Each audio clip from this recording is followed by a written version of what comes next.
The letter arrived on a Tuesday, and by Friday, Elena Marlowe's entire life had been decided for her. She was standing in the parlor when her father read it aloud. Not to her, but to her mother, as though Elena wasn't in the room at all. A rancher in Wyoming territory. Decent land. No criminal record. Willing to accept a bride by early spring. Her mother nodded before he even finished the second paragraph. "It's the only reasonable solution," her father said, folding the paper with the kind of careful precision men use when they want to appear calm but are actually relieved.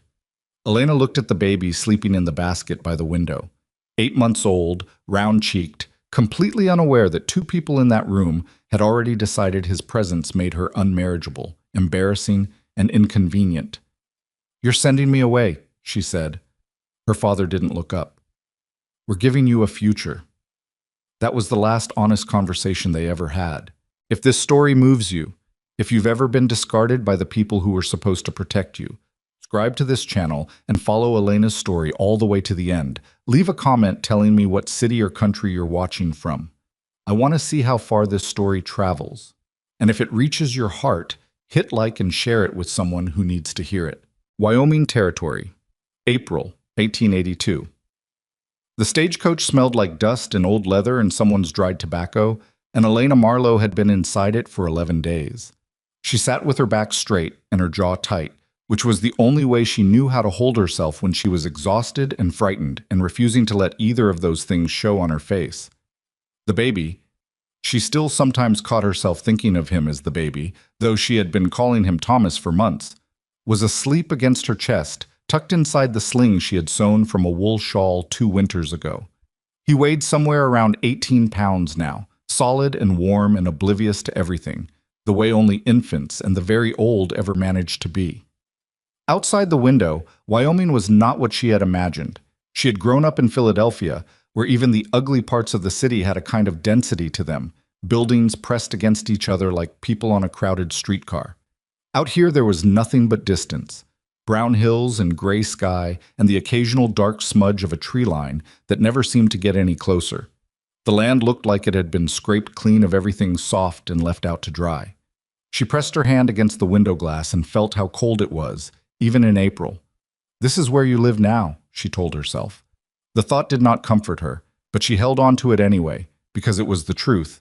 And the truth, even the hard kind, had always felt more useful to Elena than comfort. She had not planned to become the kind of woman who got shipped west on a marriage contract. She had planned, actually, to become a lawyer, or as close to one as a woman could get in 1882, which meant reading every legal text her father owned and helping the women in her neighborhood understand what their rights were when landlords cheated them, or husbands disappeared, or creditors showed up at the door with papers they couldn't interpret. Her father was a solicitor. Not a famous one, not a wealthy one, but competent and respected, and his library was the most impressive thing their house contained. Elena had been reading those books since she was 9 years old, first secretly, then openly. And by the time she was 17, she understood property law better than most men her father knew professionally. That knowledge had gotten her into trouble exactly once. Or rather, it had been used against her exactly once. The trouble started with a woman named Ada Connell. Ada was a widow who lived 4 blocks from the Marlowe house, and she had been fighting for 2 years to keep her farm, a small property outside the city that her husband had left her, from being absorbed by a man named Burton Hale. Hale was what people politely called a land speculator, and what Elena called, privately, a predator. He had a habit of purchasing debt at a discount and then applying pressure, legal, social, sometimes physical, until the original owners surrendered.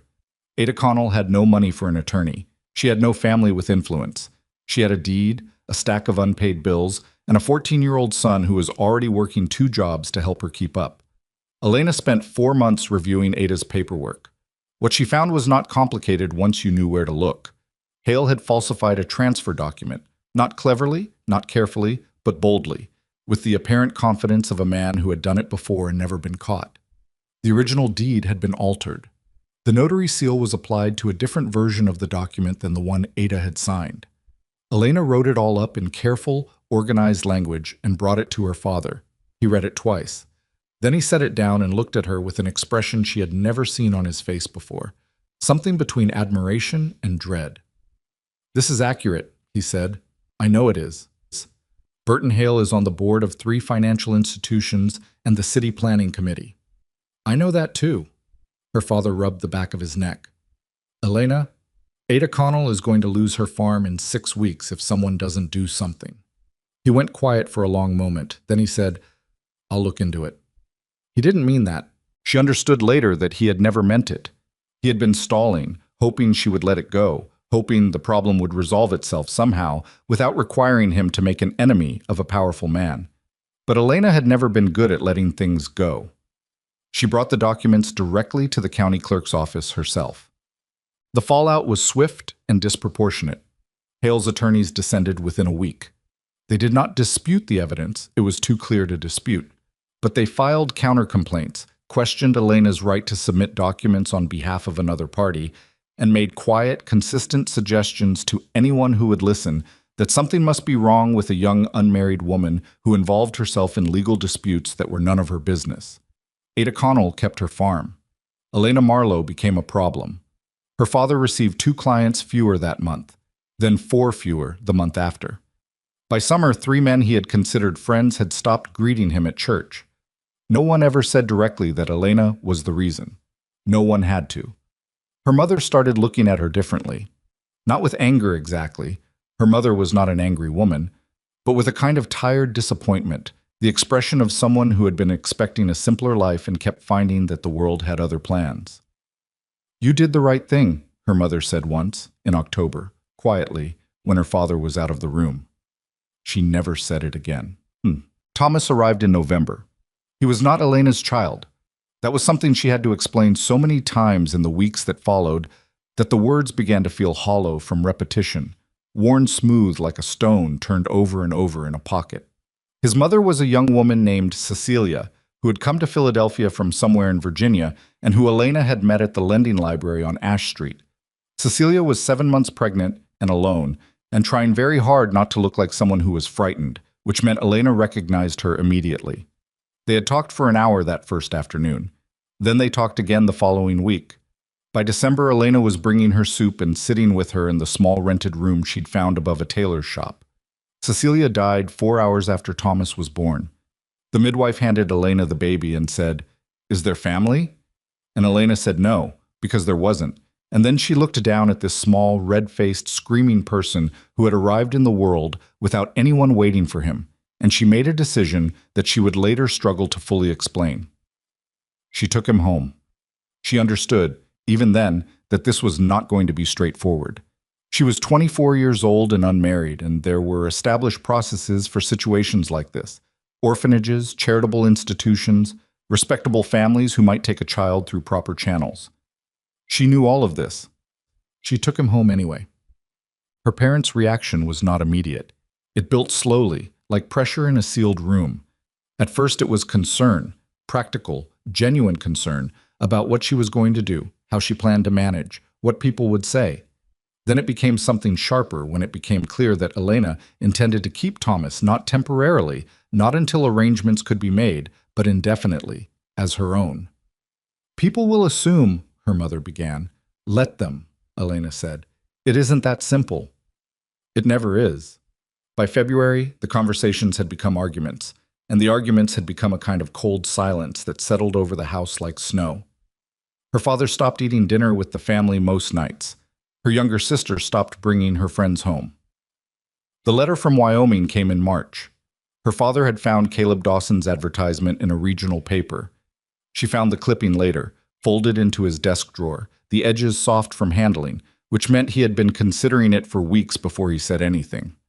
"A rancher," he told her, standing in the doorway of the parlor with the letter in his hand.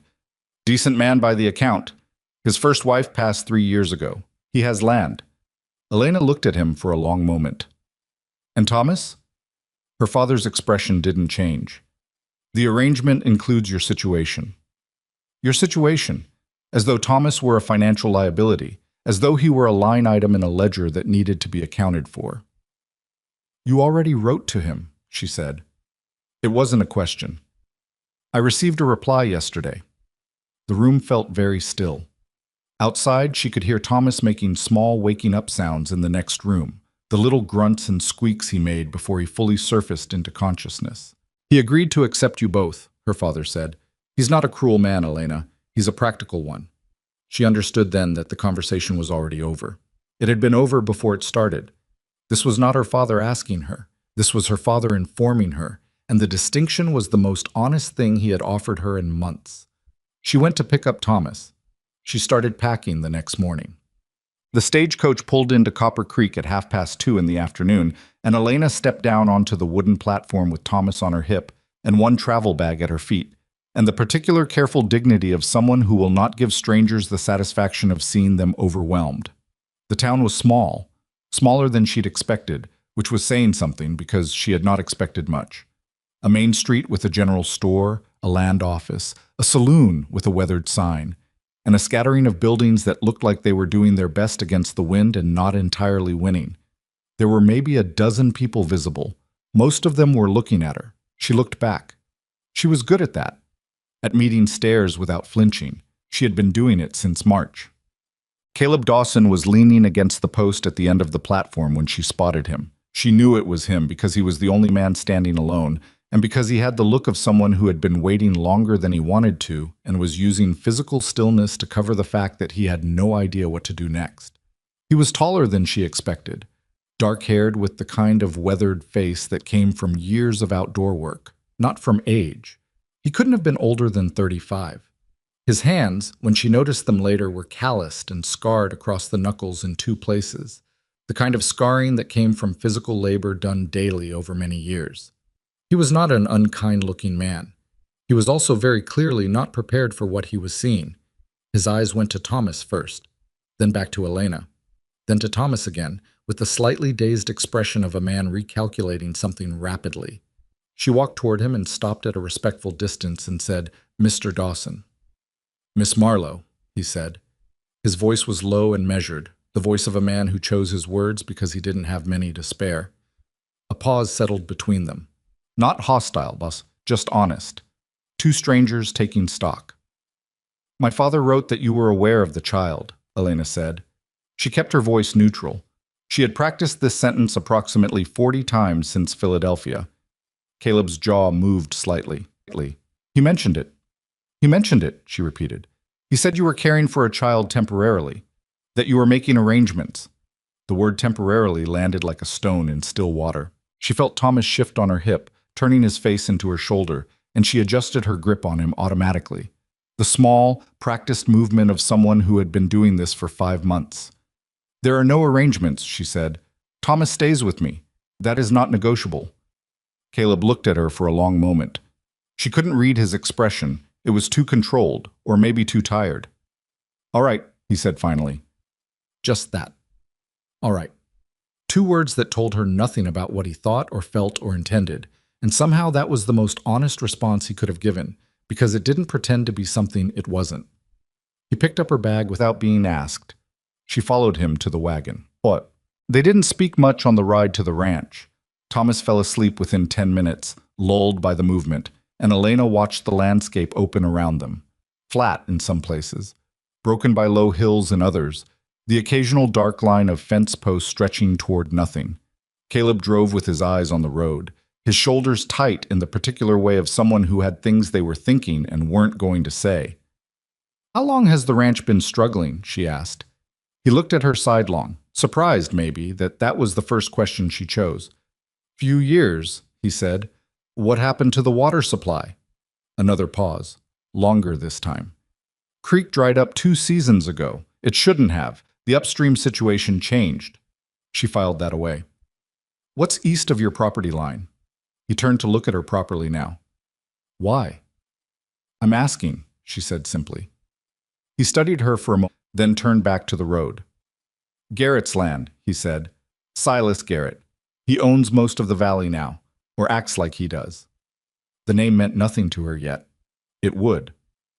The ranch house appeared around a low bend in the trail, and Elena's first honest thought was that it looked like a man who had given up but was too stubborn to admit it. The structure was sound, she could see that. Good bones, decent timber, the kind of building that had been put together by someone who knew what they were doing. But the yard was overgrown where it shouldn't have been, and the kitchen garden was a tangle of dead stalks, and one of the porch posts had cracked at the base and been propped up with a piece of scrap wood and left that way, probably for longer than anyone intended.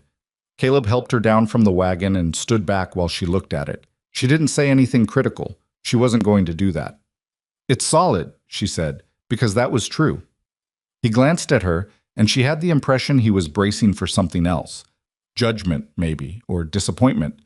And her choosing not to deliver it confused him slightly. "I'll show you inside," he said. The interior was what happened when a man lived alone for 3 years in a house that had once been kept by someone else. It wasn't filthy. That was the most charitable thing she could say.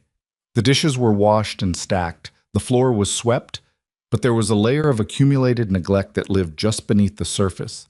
Dust in the corners, curtains still up from years ago that had bleached unevenly from sunlight.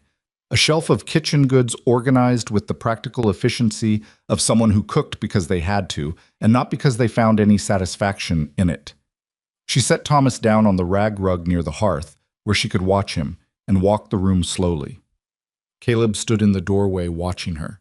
His arms were crossed, not with hostility, more like someone who had learned that crossing his arms was the easiest way to not know what to do with his hands. "I'll need a basin for the baby's things," she said, "and I'll need to know where you keep your seed stock, if you have any left." "Why the seed stock?" "Because if there's any still viable, I want to get something in the ground before it's too late in the season." He looked at her for a long moment. "You know about planting?" "I know about a lot of things," she said, without particular pride in it. "I had years of nothing but time and books." He didn't answer that directly, but something in his expression shifted, not softened exactly, but recalibrated, like a man quietly adjusting an estimate he'd made prematurely. "Basins in the back room," he said. "Seed stocks in the barn. Some of it might still be worth something." She nodded. "I'll look in the morning." That first night, Caleb moved to the barn without discussion. He didn't announce it as a sacrifice or frame it as generosity. He simply came in from the yard at dusk and took a blanket from the chest at the foot of the bed and said, "I'll be out back," and left before she could respond. Elena sat on the edge of the bed with Thomas in her lap and listened to his footsteps cross the yard. She thought about the women she'd known who had been married in similarly formal arrangements, aunts and neighbors and women from her mother's social circle who had spoken about their early marriages with a kind of careful blankness, the way people describe a room they've learned to stop expecting to change. She thought about what kind of arrangement this was going to be. She didn't know yet, but she had learned, in the past year, to be comfortable with not knowing. It was something you developed when you'd already lost most of the certainties you'd started with.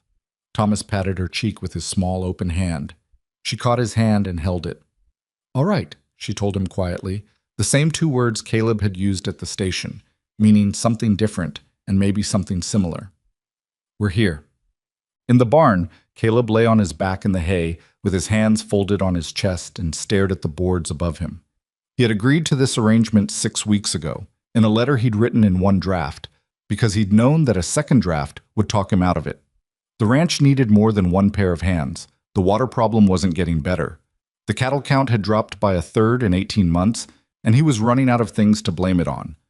That weren't just the simple fact that a man alone couldn't maintain what 2 people had once built. His wife, his first wife, Ruth, had been dead 3 years. He didn't think about her the way he used to, which he found guilty-making in ways he couldn't fully rationalize. He thought about her less as a person now and more as an absence. A specific shape of silence in the house that he'd grown so accustomed to that he'd stopped registering it the way you stop registering a sound when it becomes constant. The letter from Philadelphia had described a woman of practical disposition, educated, in good health, experienced with domestic management. It had mentioned, in the second-to-last paragraph, that she was currently in the care of a child belonging to a deceased acquaintance, and that arrangements were in progress. He had read that paragraph 3 times. Arrangements in progress sounded like a temporary thing. It sounded like a problem in the process of being solved. What had stepped off that stagecoach today was not a problem in the process of being solved. It was a woman who held that baby like he was hers, with the unconscious, practiced grip of someone who had never once considered putting him down. He should have pushed back. He understood that now.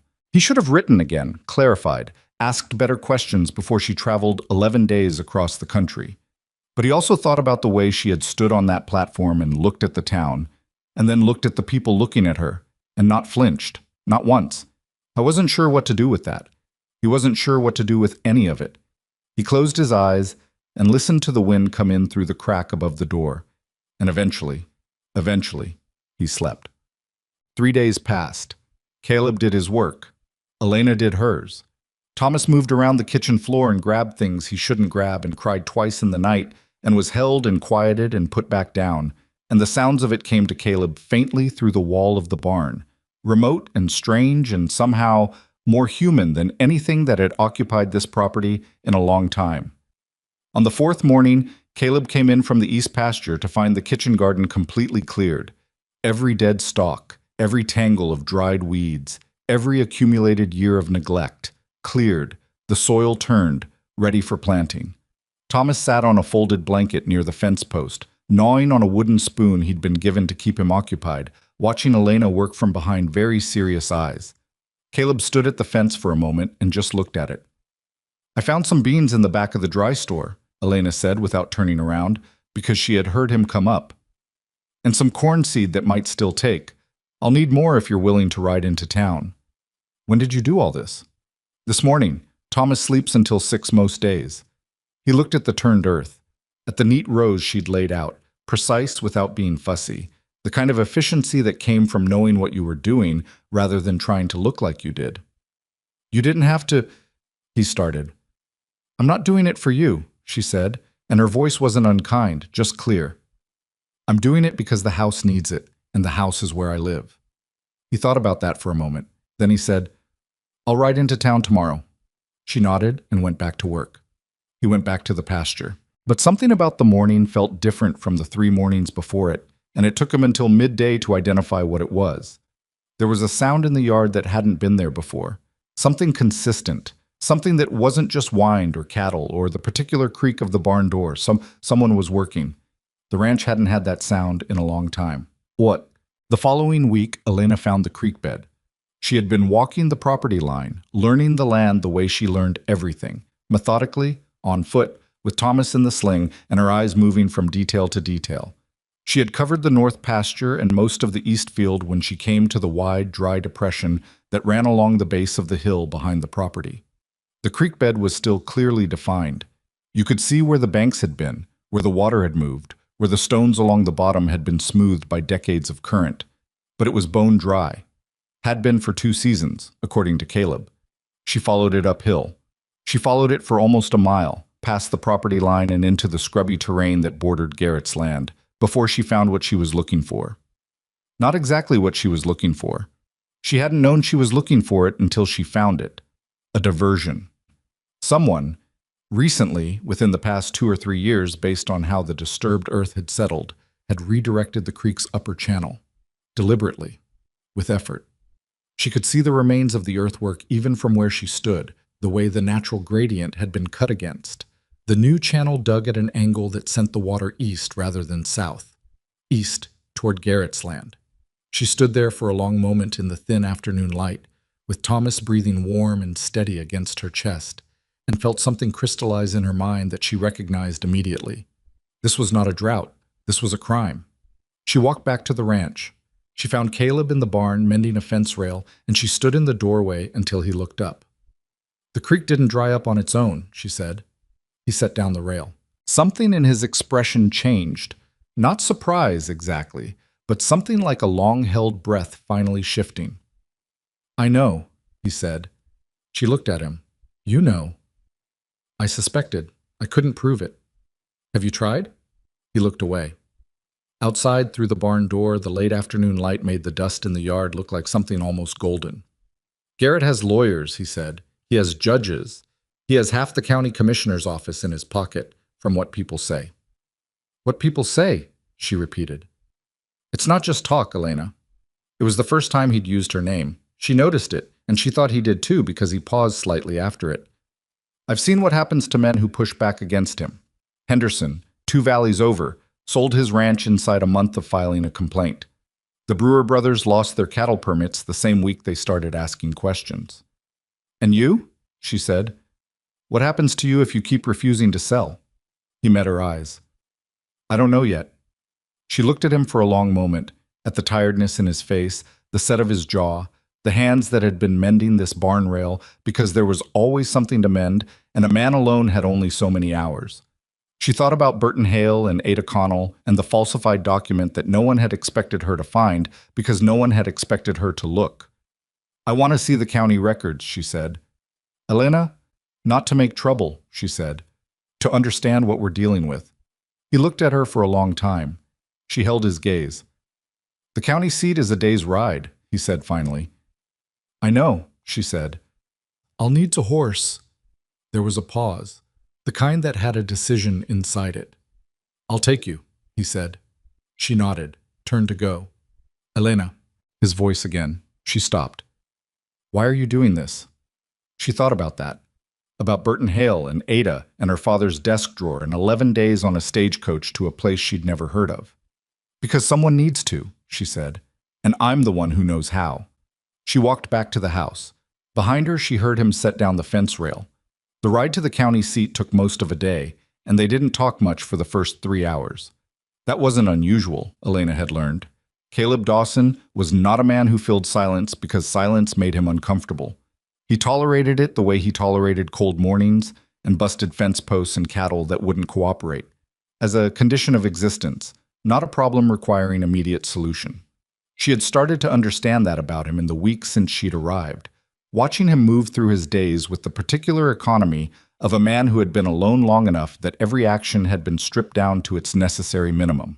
She had left Thomas with May Pruitt, the postmaster's wife, who had appeared at the ranch 2 days ago with a jar of preserved peaches and the kind of direct, uncomplicated friendliness that Elena recognized as rare and valuable. May had held Thomas for exactly 30 seconds before declaring him a fine, solid boy and offering, without being asked, to watch him whenever Elena needed. Elena had said yes before she finished the sentence. So now it was just the two of them on a wagon road that ran northeast through terrain that was neither beautiful nor ugly, but had a kind of austere honesty to it, the hills brown and wind-scoured, the sky enormous and pale, the occasional hawk working the updrafts with a patience that made everything below it look temporary. Tell me about Garrett, Elena said, around the 3rd hour. Caleb's hands shifted slightly on the reins. What do you want to know? Everything you know? Start from the beginning. He was quiet long enough that she thought he might not answer. Then he said, he came to the valley about 8 years ago. Nobody knew where from exactly. He bought the Henson property first, big spread on the eastern end, best grazing land in the valley. Paid fair price for it, from what people said. Nobody thought much about it. But then the Henson sale was barely settled before 2 properties next to it went up. The Aldrich brothers, their father had a bad winter, couldn't make his note payments, sold under pressure. Then old Mick Curran, east of them. Same story, more or less. He paused. By the time people started noticing the pattern, Garrett owned 1/3 of the valley. And the water? Caleb's jaw tightened slightly. That came later. 3 years ago, maybe 3.5. The creek started running low. Not all at once, gradual, the way those things go. First summer it was a dry spell, everybody said. Second summer, people started looking at each other differently. When did you go upstream? He glanced at her. 6 months after the second dry summer. Found the same thing you found. And you didn't report it. I told you why. You told me you were afraid of Garrett's reach, she said. Not accusing, just naming it plainly. He didn't flinch from it. Yes. How many other ranchers know? Most of them suspect. 3 or 4 know for certain. None of them have moved on it. Elena looked out at the road ahead. The county seat was still 2 hours off. Who's the most stubborn? The one least likely to sell regardless of pressure? Caleb thought about it. Walt Fremont, north end of the valley. He's got 3 sons and a temper, and he's told Garrett's men to get off his land twice in the past year. Is he the kind of man who talks? When he trusts someone. Do you trust him? As much as I trust anybody. She nodded slowly. I want to meet him when we get back. Caleb looked at her sidelong again with that expression she was beginning to recognize, the one where he was recalculating something and hadn't decided yet how he felt about what the new number came out to. He didn't say yes, but he didn't say no. The wagon kept moving.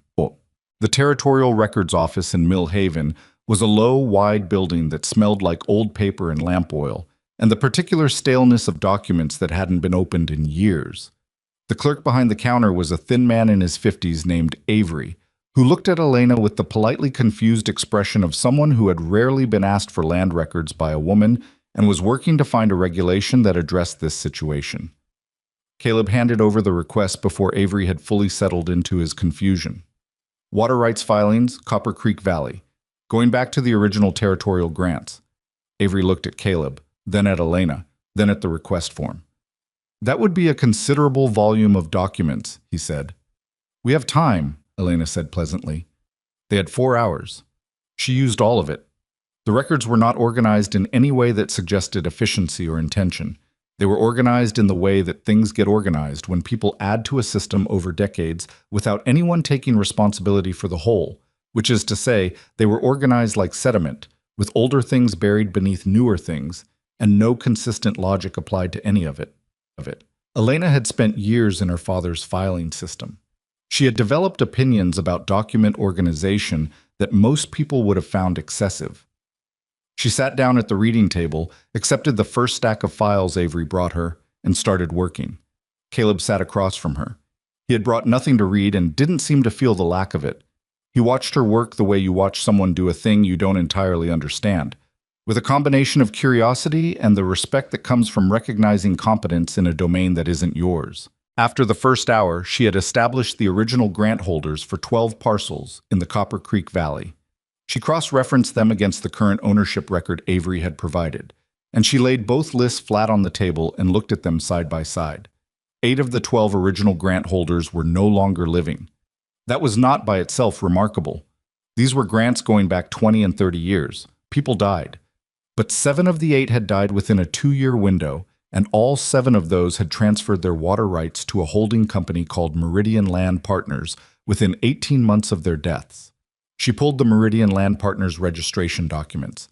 The company had been filed in the territorial offices 4 years ago. Its registered agent was a man named Cornelius Webb, attorney at law. Its principal investor was listed as a private trust. She found the trust documents. The trustee of record was Silas Garrett. Elena set the paper down and looked at it for a moment without speaking. Caleb, who had been watching her face, said quietly, "What is it?"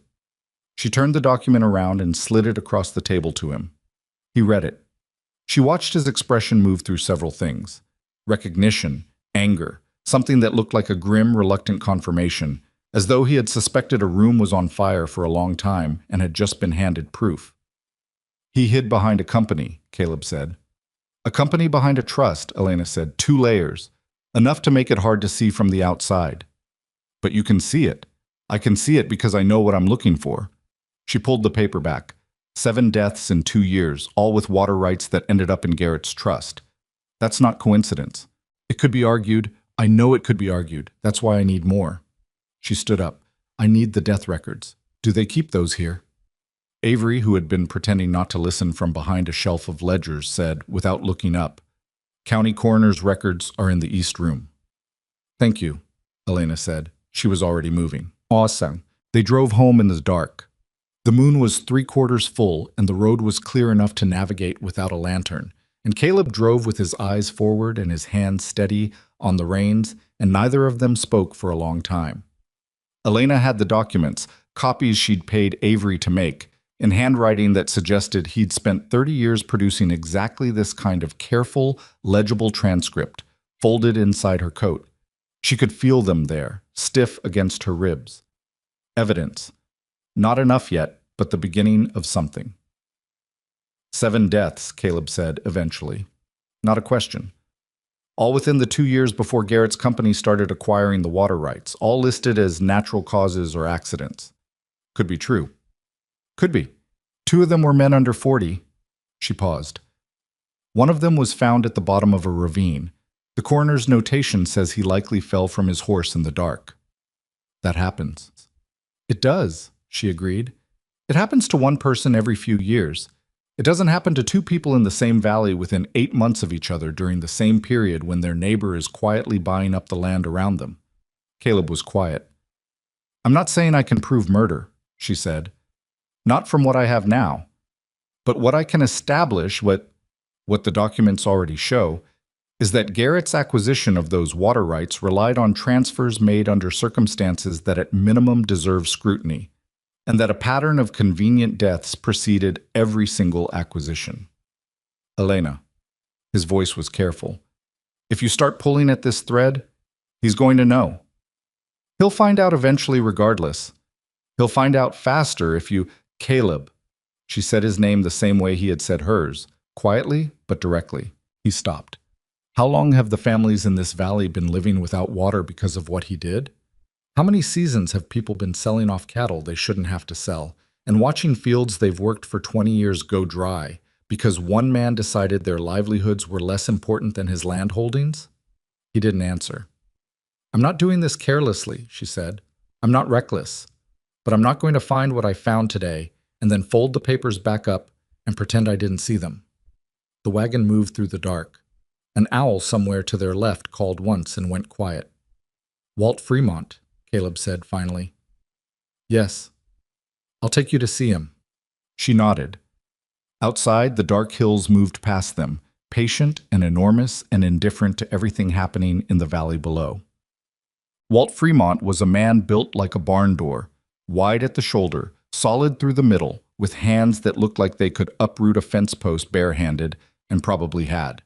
He was 53 years old and had lived in the Copper Creek Valley since he was 19, and he had the particular kind of stubbornness that came not from belligerence, but from having survived enough bad years to know that most problems were temporary if you refused to let them win. He met them in his yard, with two of his sons visible in the background, positioned with the casual but deliberate spacing of men who were ready to get involved if the situation required it. He looked at Elena the way most men in Copper Creek looked at her, with the particular assessment of someone who had heard something and was deciding whether the reality matched it. Dawson, he said. Walt, Caleb said. This is my wife, Elena. It was the first time Caleb had called her that. Elena registered it without reacting, because now wasn't the moment, and she also recognized that it was the practical thing. In this valley, in this time, the word wife carried weight that mail-order bride of 3 weeks did not. Ma'am, Walt said, shifting his assessment slightly. Mr. Fremont, Elena said. I'd like to show you something, if you have a few minutes. He studied her. Then he looked at Caleb. Caleb said, She found it, Walt. Not me. That seemed to settle something for Walt Fremont, though Elena wasn't certain exactly what. He jerked his head toward the porch. Come on, then. She laid the copied documents out on Walt's kitchen table, and she walked him through them the way she had learned to walk people through evidence, starting with the things they already knew, grounding them in the familiar before introducing the unfamiliar, so that by the time she got to the thing that was going to be hard to hear, they had enough context to receive it properly. Walt's wife, a small, sharp-eyed woman named Dolores, who had brought coffee without being asked, and then stayed in the room without asking permission, looked at the documents with an expression that moved from skepticism to something colder and more focused. Meridian Land Partners, Walt said, reading. I've seen that name, on the notice they sent Henderson when they pushed him to sell. It's Garrett's company, Elena said, filed under a trustee, but the documents trace back to him. Walt looked at the transfer records, then at the death records she'd placed beside them. Jim Aldrich is on this list, he said. His voice had changed slightly. Quieter. James Aldrich, Northeast Parcel, died 18 months before his water rights transferred. Jim was 41 years old. Walt set the paper down carefully. I was at his burial. Dolores from the side of the room said, They said it was his heart. The coroner's record says cardiac failure, Elena confirmed. He was also the fourth name on a list of 7 men who died in a 22-month window. The kitchen was very quiet. Walt looked at Caleb. Something passed between them that Elena didn't fully catch. The shorthand of men who had known each other through several hard seasons.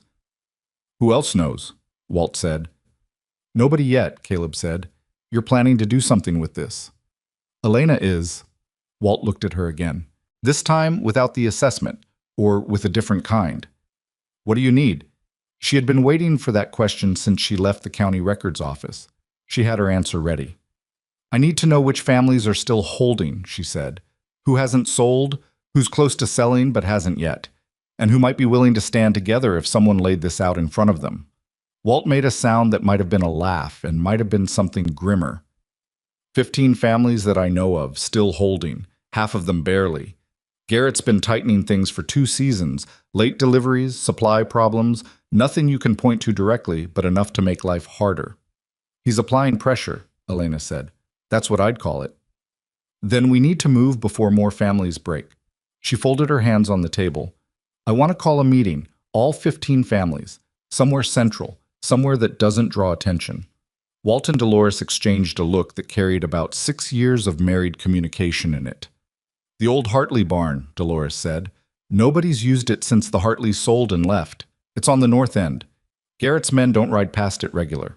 Walt looked at his wife, then back at Elena. You sure you know what you're starting?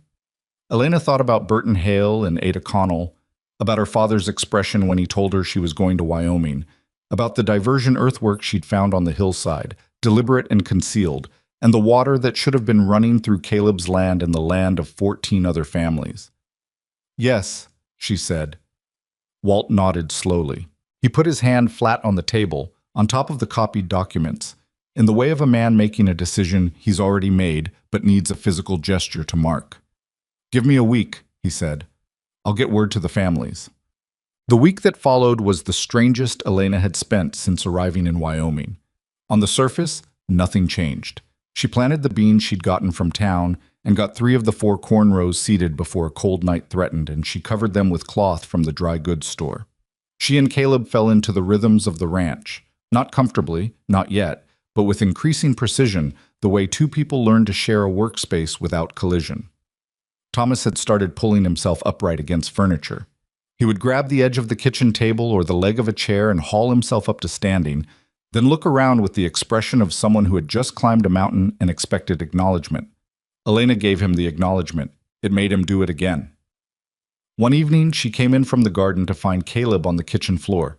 He was sitting cross-legged, which was not a position she had ever seen him in, and Thomas was standing against his knee, using it as a support beam, gripping Caleb's pant leg with both fists, bouncing slightly in the way of a baby who has discovered that legs work and is extremely pleased about it. Caleb had one hand hovering near Thomas, not quite touching, the hand of someone who wasn't sure if he was allowed to help or if help was wanted. He looked up when Elena came in. Something in his expression suggested he would like very much for her not to say anything about what she was seeing. She didn't say anything about it. She set down the basket she was carrying and began sorting the herbs she'd clipped, and Thomas eventually lost his grip on Caleb's knee and sat down hard on the floor and looked startled. And Caleb said, in a low voice that wasn't quite language but was clearly some form of acknowledgement. Thomas grabbed his knee again and pulled himself back up. Elena didn't look at either of them. She kept working, but she was smiling at the inside of a bunch of dried thyme, which was her own business and didn't require an audience. 3 days before the meeting, Garrett made his move. Elena was at the Fremont property when Dolores came out of the house with a face that had gone very still in the way that preceded bad news. Ryder just came from the brewer place, Dolores said. Garrett's men showed up this morning, said they were there to enforce a lien, old debt, they claimed, from 4 years ago, took 2 of the Brewer brothers' cattle. Elena set down the document she was holding. Was there a lien filed? If there was, the Brewers never knew about it. Was there paperwork? Some paper with a seal on it. The youngest brewer, Tommy. He said it looked official, but he didn't know what he was looking at. Elena was already standing. I need to see it. She got there in an hour and a half. Tommy Brewer was 22 and shaking with a rage he was holding down with visible effort, and his older brother Carl was pacing the yard with the particular restless energy of a man who wanted to hit something and was smart enough to know that wasn't going to help. The document they showed her was, in fact, a lien notice. It was real, filed with the county, stamped, procedurally correct. And it was for a debt that had been paid. She could see it in the original note at the bottom of the page. The payment notation, dated 3 years ago, in the same hand as the original debt recording. This was satisfied, she said. The payment is notated right here. Tommy looked over her shoulder. Then why? Because someone refiled it. She kept her voice level. Or they're betting you don't have the original receipt showing you paid it. Carl stopped pacing. We don't. We never kept. Who keeps a receipt for 3 years? Do you have any record? Any correspondence? Carl and Tommy looked at each other with the anguished expression of two people realizing they should have kept something they didn't keep. My father might have written it in his account book, Tommy said slowly. He kept account books. They're in the house somewhere. Find them, Elena said. Every one you have, going back as far as you can. Don't let anyone into this house to remove anything until you have those books in your hands. She went back to Caleb that evening with the information and with something else, a cold, clean anger that had settled in her chest and was not the panicking kind of anger but the functional kind, the kind that sharpened focus rather than scattering it. He knows, she said. Caleb was standing in the doorway of the barn when she rode in, and he read her face before she even dismounted. What happened? She told him. She watched his expression move through the same process she'd gone through herself, the recognition, the anger, and then the resolution, which in Caleb's case came out as a jaw set at a particular angle that she had started to recognize. He's accelerating, Caleb said. Yes. He's trying to get the brewers out before the meeting. I think so. She put the horse in the stall and began unsaddling. He's had people watching. Someone told him something was moving. Could be anyone, Caleb said. Not every man in this valley is ready to stand up. I know. She didn't say it with bitterness. It was just true. But the brewers are going to hold. I found the account book notation. It's there. His father recorded the payment. We have it. Caleb was quiet for a moment. What about the 2 cattle? We'll address that through the court process after. She looked at him. One thing at a time. He nodded. He was still standing in the same place, and she thought he was going to say something else. She could see it in the way he was holding his shoulders, the particular tension of something unspoken. Elena. He stopped. Yes? He looked at the stall gate rather than at her. I should have done something about the creek 2 years ago. I knew what it likely was. I had enough to at least. I should have been the one to go to the records office. She looked at him. He still wasn't looking at her. You were alone, she said. That's not an excuse. I know it isn't, but it's a reason. She picked up the saddle to carry it to the tack room. You're not alone now. She walked past him into the tack room and hung the saddle on its peg and stood there for a moment in the smell of leather and hay and listened to the quiet of the barn. From inside the house, faint through the walls, she could hear Thomas moving around, the thump and scramble of him navigating the kitchen floor, exploring the geography of the place. She thought about what Caleb had said and what she had said back, and she thought it was probably the most honest exchange they'd had yet, and maybe the most important. Outside, she heard Caleb walk back to the house. She gave him a moment, then followed. The night before the meeting, Elena couldn't sleep. She lay on her back in the dark and listened to Thomas's breathing from the cradle Caleb had repaired and moved into the bedroom. He'd done it without comment, just appeared one afternoon with the cradle cleaned and a broken runner replaced and set it down where it needed to go. And she went through everything she had. The water diversion documentation, the death records and their proximity to the transfer dates, the Meridian Land Partners registration tracing back to Garrett's trust, the falsified lien against the brewers, now countered by the account book notation, the pattern, the timeline, the accumulation of evidence that individually could be argued against, but collectively told a story that was very hard to explain any other way. It wasn't a court case yet. She knew that. She wasn't going to pretend otherwise to the families tomorrow. But it was the beginning of one. She thought about what Garrett might do when he realized the meeting had happened, when he understood that 15 families had sat in a barn together and heard what Elena had found and had not dispersed. When he figured out that the woman from Philadelphia who had arrived in Copper Creek with nothing but a baby and one travel bag had spent 3 weeks building something he couldn't buy or intimidate or lean notice into disappearing. She wasn't afraid. She had expected to be, and she noticed its absence the way you notice something you'd put down and set aside. She thought, this is what I know how to do. This is the only version of this kind of problem that I know how to solve. And it is exactly the problem in front of me. Thomas made a small sound in his sleep, not distress, just the normal, brief surface of a sleeping baby, the half-breath that said he was still there, still fine. She turned onto her side and looked at the cradle in the dark until her eyes adjusted. All right, she said quietly, the same word she'd used the first night, meaning the same thing and more than the same thing. In the morning, there were 15 families to meet. She closed her eyes and waited for morning to come. The Hartley barn was cold. It had been empty long enough that the warmth of former occupation, the animals, the stored hay, the daily presence of working people, had leached out completely, leaving behind only the structural fact of four walls and a roof and the smell of old wood slowly returning to something like earth. Someone had hung 2 lanterns from the center beam, and they threw light in a wide, uneven circle that made the gathered faces look hollowed out in the shadows and more present in the glow, the way firelight does to people, stripping them back to something essential. Elena counted as they came in. 11 families in the first 20 minutes. Then a 12th, the Vargas brothers, who came in stamping mud from their boots and nodding to the room without speaking. Then a gap of nearly 10 minutes that felt longer than it was. And then the Calloway family, mother and 2 adult sons, the father having sold the previous year and moved the family to Colorado, which was why the sons were here without him. And finally, just as Elena was beginning to do the arithmetic of who hadn't come and what that meant, the Dunbar family arrived. Agnes Dunbar was 61 years old and walked with a cane and had refused to sell her 40-acre parcel for 3 consecutive years, despite offers that, by Agnes's own account, had escalated from reasonable to insulting to threatening in that order, 15 families. Or the remaining representatives of them. Some were husbands and wives together, some were adult children standing in for aging parents, some were single men who had built their holdings alone and intended to keep them that way. Walt Fremont stood at the front of the room with the bearing of a man who had organized things before and understood that the first 2 minutes of a gathering like this determined whether it became a conversation or a noise. He said simply, "Most of you know why you're here. Dawson's wife is going to explain the rest." That was it.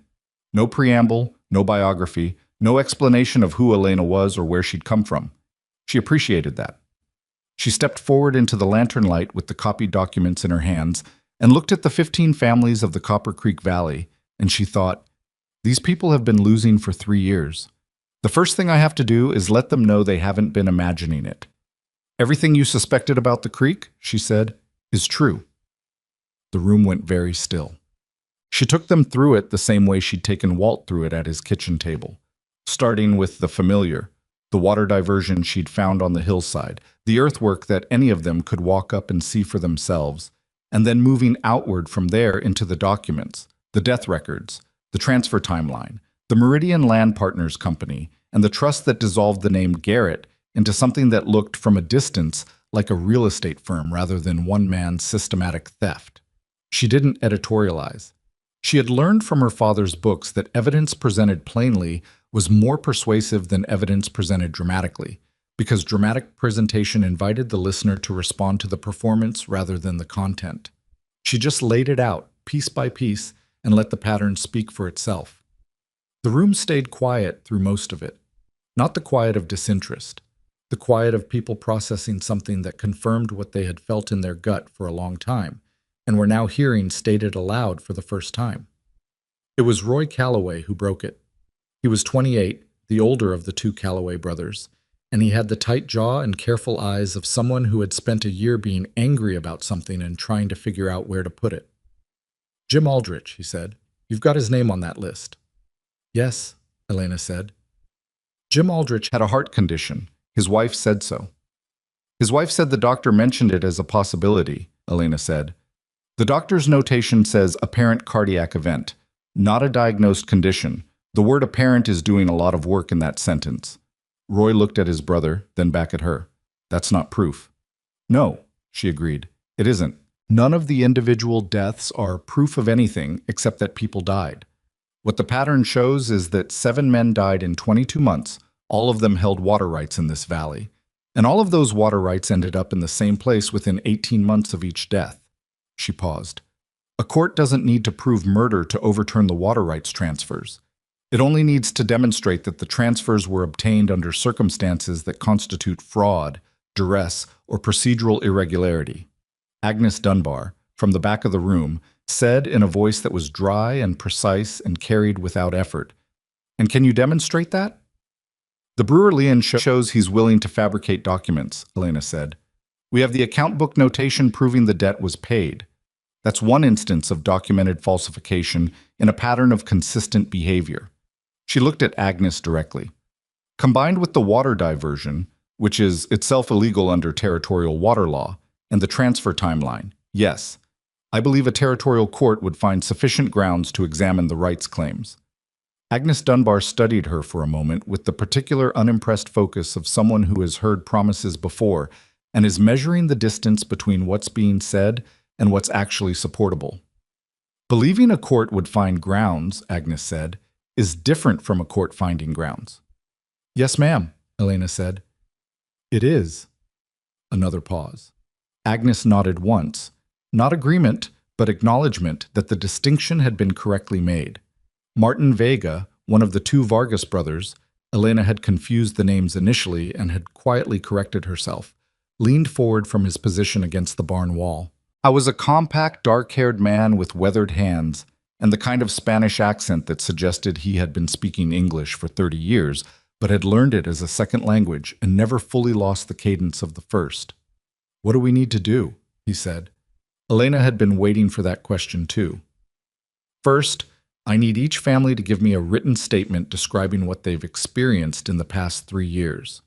Water access problems, pressure from Garrett's people, any offers to buy that felt coercive, any documents that seemed irregular. Not testimony, just your account of what happened, in your own words, signed and dated. You're building a record, Walt said. I'm building a record, she confirmed. And then? Then I take the full package, the water rights documents, the death record pattern, the brewer falsification, and the family statements, to the territorial court in Cheyenne and file a formal challenge to Garrett's water rights claims. The room absorbed that. Carl Brewer, who had been standing with his arms crossed since he arrived, said, "How long does that take?" The filing itself can be done within the week. The court's response, whether they agree to hear the case, could take 4 to 8 weeks. That's a long time, Carl said. It is, Elena said. During that time, Garrett will likely accelerate what he's doing. He'll know something is moving because the court will notify him of the filing. That's unavoidable. So we're painting targets on ourselves, Roy Calloway said. Elena looked at him. You've had targets on you for 3 years. The difference is that now you'll have a legal proceeding to point to when his men show up. Roy didn't look entirely satisfied with that. She didn't blame him. It was a real risk being named plainly, not wrapped in reassurance. I won't tell you this is without danger, she said, to the room as a whole. Garrett has resources and he has reach, and he has demonstrated willingness to use both. What I can tell you is that the only alternative to this is to keep losing, one family at a time, until there's nothing left to lose. Silence. Then Agnes Dunbar said, Where do I sign? On. They had most of the statements by midnight. Not all 15, 2 families asked for a day to think, and Elena told them to take it, because a statement signed under pressure was worth less than no statement at all, and she needed these people to mean what they put on paper. The other 13 signed before they left the barn, and Elena went home with a stack of handwritten pages and a headache that had been building since hour 2 and was now settled firmly behind her left eye. Caleb was awake when she got back. He was sitting at the kitchen table with a mug of something and a lamp turned low, and he looked up when she came in with the expression of someone who had been doing their own kind of waiting. How many? He said. 13 tonight. 2 more tomorrow, I think. He nodded. She sat down across from him and set the documents on the table between them and rubbed the bridge of her nose. Agnes Dunbar was first, she said. Something shifted in Caleb's expression. Respect, maybe, or the frontier equivalent of it, which was recognition. Agnes doesn't move fast. She moved tonight. He was quiet for a moment. They believed you. They believed the documents. Same thing, in that room. He looked at the stack of papers. Walt told me afterward on the way out. He said he hadn't seen people look like that, like they had something to hold, in a long time. Elena looked at the lamp for a moment. The flame was doing that slight, uneven thing it did when the oil was running low, stuttering without going out, finding its balance. We have to move fast now, she said. He'll know. Maybe not about tonight specifically, but he'll feel something is changing. People aren't selling. People are talking.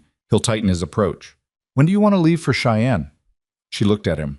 She hadn't asked him to come. She had assumed, somehow, that this was something she would manage. "You don't have to," she started. "I know I don't have to," he said, not sharp about it, just factual. "When do you want to leave?" She thought about Thomas, about May Pruitt's uncomplicated offer, about the road to Cheyenne and what waited at the other end of it. 4 days, she said. "I want to have all 15 statements first." He nodded. "I'll see about the wagon." She gathered the documents and stood. She was so tired her legs felt uncertain beneath her, the particular bone-deep tiredness of a day that had required too many different kinds of attention. "Caleb?" She stopped. He looked up. "Thank you." He picked up his mug. "Get some sleep, Elena." She went to bed. The 2 remaining families came the next day, as she'd expected.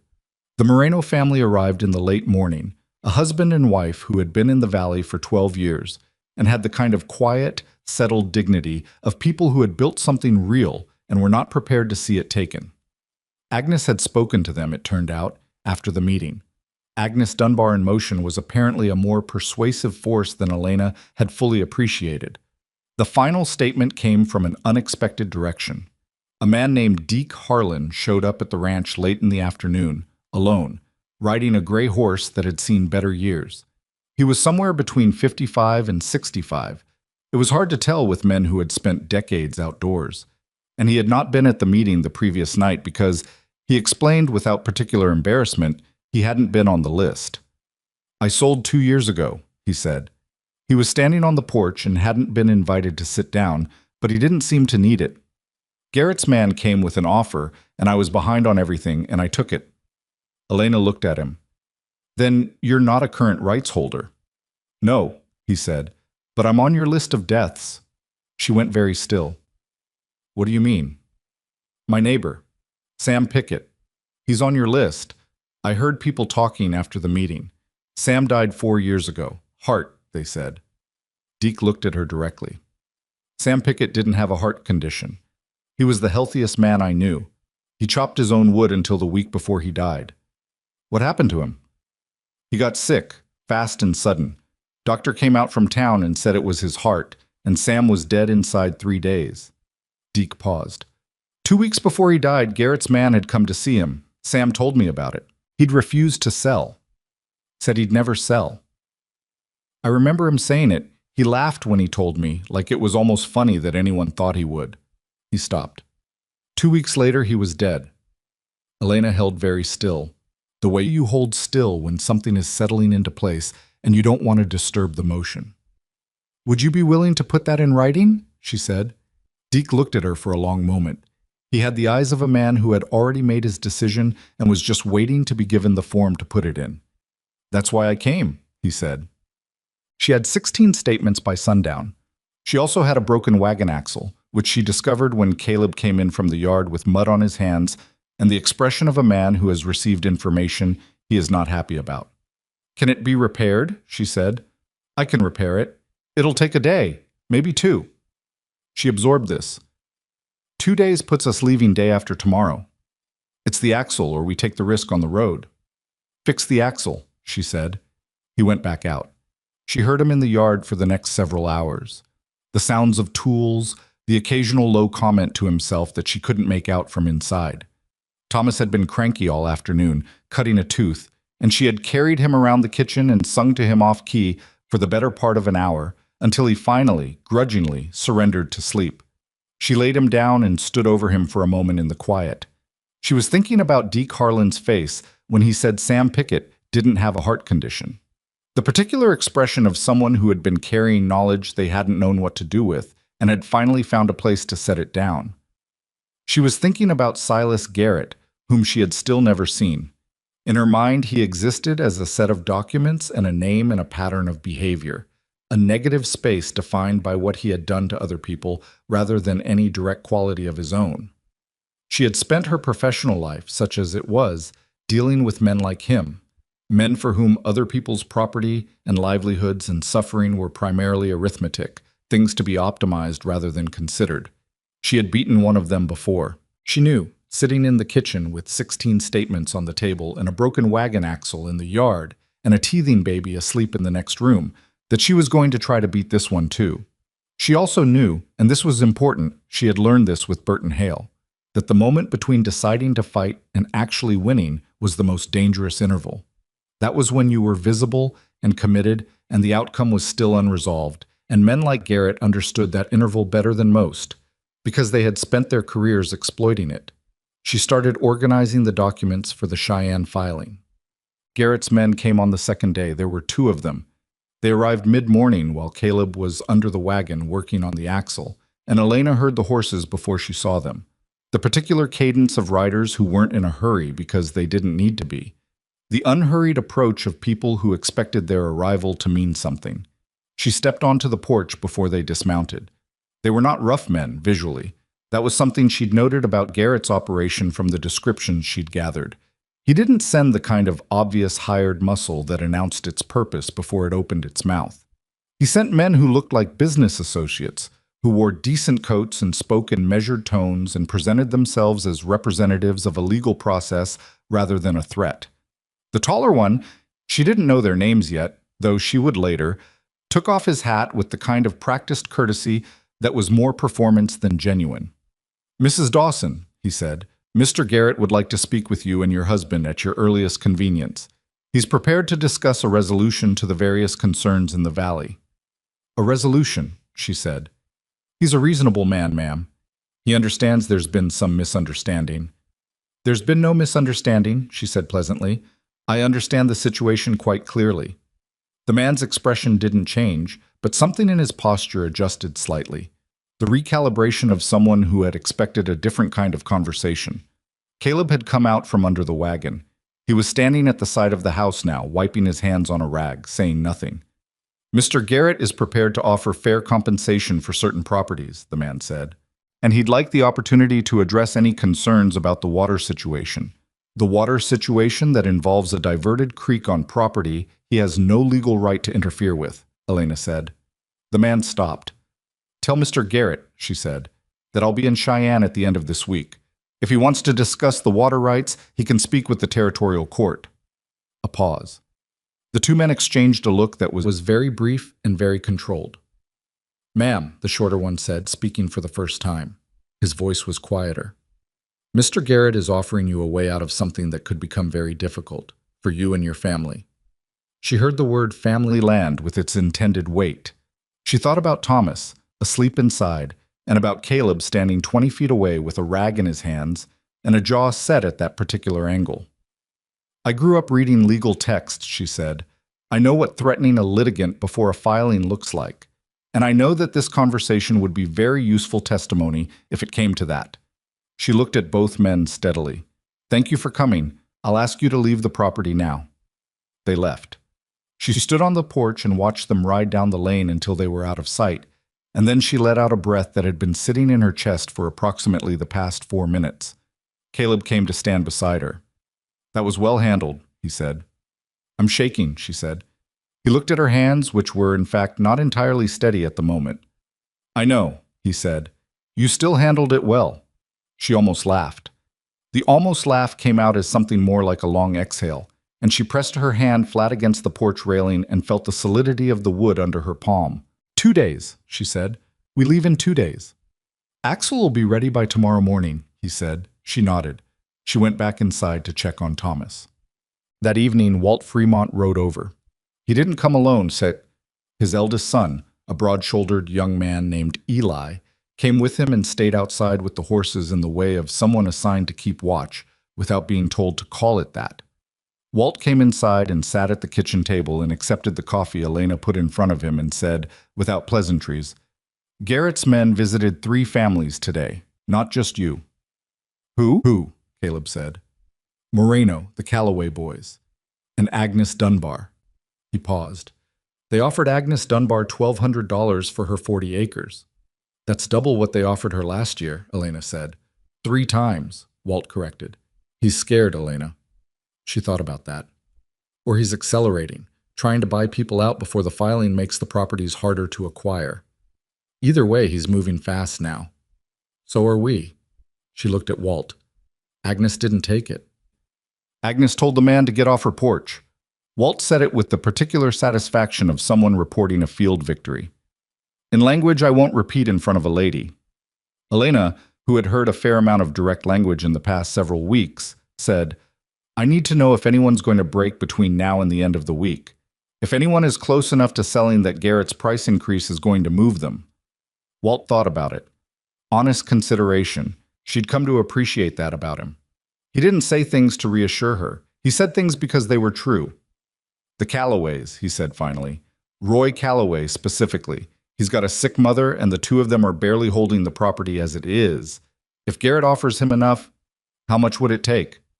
Roy's not a greedy man, but he is a tired one. Walt turned his coffee mug slowly. He needs to feel like what he's giving up is worth something, that it's going to matter.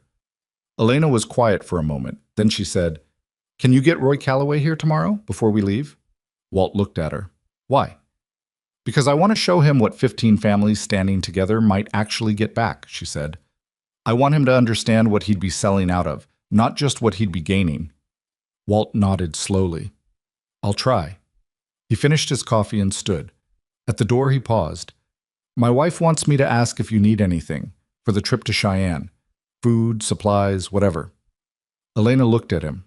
The plainness of the offer, the direct, unpretentious generosity of people who helped each other because that was how you survived in a place this unforgiving, hit her somewhere she hadn't been prepared for. Tell her we're fine, she said, but thank her. Walt nodded once and left. Caleb, from his seat at the table, said nothing for a moment. Then, Roy Calloway is going to be a problem. Or he's going to be the person who decides he can hold, Elena said. There's a version where Roy is exactly that. I've seen it before. People close to breaking who hold because someone gives them the right reason. And if you can't give him that reason? She looked at the lamp. Steady now, the oil refilled. Then he sells, and we file anyway. 15 isn't what 16 was, and 16 wasn't what 17 would have been. But it's enough.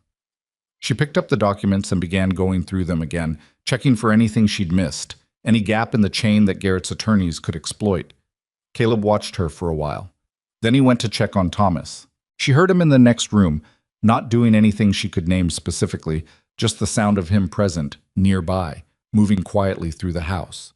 It was, she realized, a sound she had already stopped noticing in the way you stop noticing things that have become part of what's normal.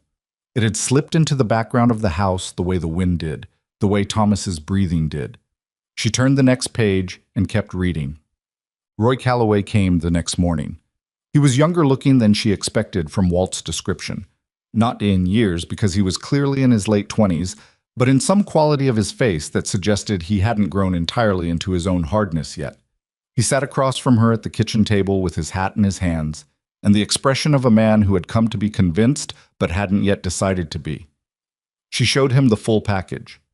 Not a summary. The whole thing, every document, the same way she would present it to the court.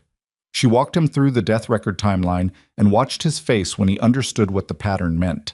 She showed him the Brewer falsification and the water diversion documentation and the Meridian Partners trail leading back to Garrett's trust. Then she showed him something she hadn't shown the full group at the meeting. This is an estimate, she said, putting a single handwritten page in front of him. Based on pre-diversion water flow records that I found in the county files. If the court rules in our favor and the creek is restored, this is what a valley with functioning water access looks like. For 15 families. He looked at the numbers. That's your land and your brother's land combined, she said, with water after 2 full growing seasons. He looked at it for a long time. Our mother needs a doctor, he said. Not to her exactly, just to the room. She needs medicines that cost money we don't have. I know, Elena said. If I take Garrett's offer, I can get her what she needs. You can, Elena said, and then you'll have no land and no income, and in 3 years you'll be where you are now, without the land. He looked up at her. She held his gaze. Garrett's offer solves this year, she said. The water rights get you out of the problem. Those are different things. Roy looked at the estimate again. He looked at his hat, which he had been turning slowly in his hand since he sat down. How sure are you, he said, about the court? She thought about what Agnes Dunbar had said. Believing a court would find grounds is different from a court finding grounds. I'm sure enough to go to Cheyenne, she said. I'm not sure enough to promise you an outcome. Nobody can promise you that. He looked at her for a long time. She let him look. She didn't rush it. My father built that ranch, he said finally. I know. He built it out of nothing. He and my mother, 30 years. I know that too. I'm not selling it, he said. I should, probably. I know I should. He put his hat on the table. But I'm not. Elena nodded. She didn't say good, or I knew you'd choose right, or any of the things that would have made the moment about her instead of about him. She said, I'll make sure your family's statement is at the top of the filing. He picked up his hat and stood up. At the door he stopped, the way people kept stopping at her doors lately, as though the threshold was where thoughts completed themselves. That baby of yours, he said without turning around. He'll be all right here. She looked at the doorway. Yes, she said, he will. Roy Calloway walked out. She sat at the table for a moment longer. Through the window she could see Caleb in the yard, talking to Roy before he mounted up. Two men in the morning light, both of them looking at something in the middle distance rather than at each other, in the way that men sometimes conduct their most important conversations. She gathered the documents one final time. She had gone through them so many times in the past week that she knew every page by feel. The texture of the county copies, the slight roughness of the Brewer account book page where Carl Brewer had pressed too hard when he wrote his name. Tomorrow, they would leave for Cheyenne. Tonight, there was still work to do. There was always still work to do. She got up and went to find Thomas, who had been suspiciously quiet for the past several minutes, which in her experience meant he was either asleep or had gotten into something he shouldn't have. It was the second thing. He had found the edge of the flour sack. She stood in the kitchen doorway looking at the white handprints on the floor, the absolute satisfaction on his face, the fact that she was going to be cleaning this for the next hour, and she felt, entirely without warning, a laugh come up through her, real and uncontrolled and a little breathless, the kind of laugh that came from someplace she hadn't known still had access to that particular feeling. Thomas looked at her with enormous eyes, startled by the sound. She crossed the kitchen and picked him up, flour handprints and all, and held him against her chest. All right, she said, the word she kept coming back to. The only word, sometimes, that covered everything it needed to cover. She held him for a moment, and then she put him down and started cleaning up the flour, and outside she could hear Caleb coming in from the yard, his footsteps on the porch boards, the particular sound of someone coming home to a house that was no longer quite empty. They left before sunrise. Caleb had the wagon ready by 4 in the morning, axle repaired, a canvas cover rigged over the back for weather, a wooden box packed with food that Dolores Fremont had sent over the previous evening without announcement, simply arriving at the door with it and handing it to Elena and saying, "You'll need to eat on the road," and then leaving before Elena could properly thank her. May Pruitt had Thomas.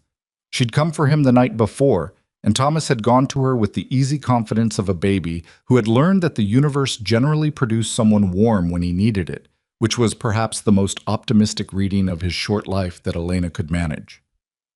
The road to Cheyenne ran southeast, and for the first hour it was dark enough that the horses were navigating more by habit than sight, their breath coming in visible puffs in the cold air. Elena sat beside Caleb on the wagon bench with the document case across her lap, one hand resting on it, not because she thought it would go anywhere, but because having her hand on it was something to do. "You've been quiet since yesterday," Caleb said. He wasn't looking at her.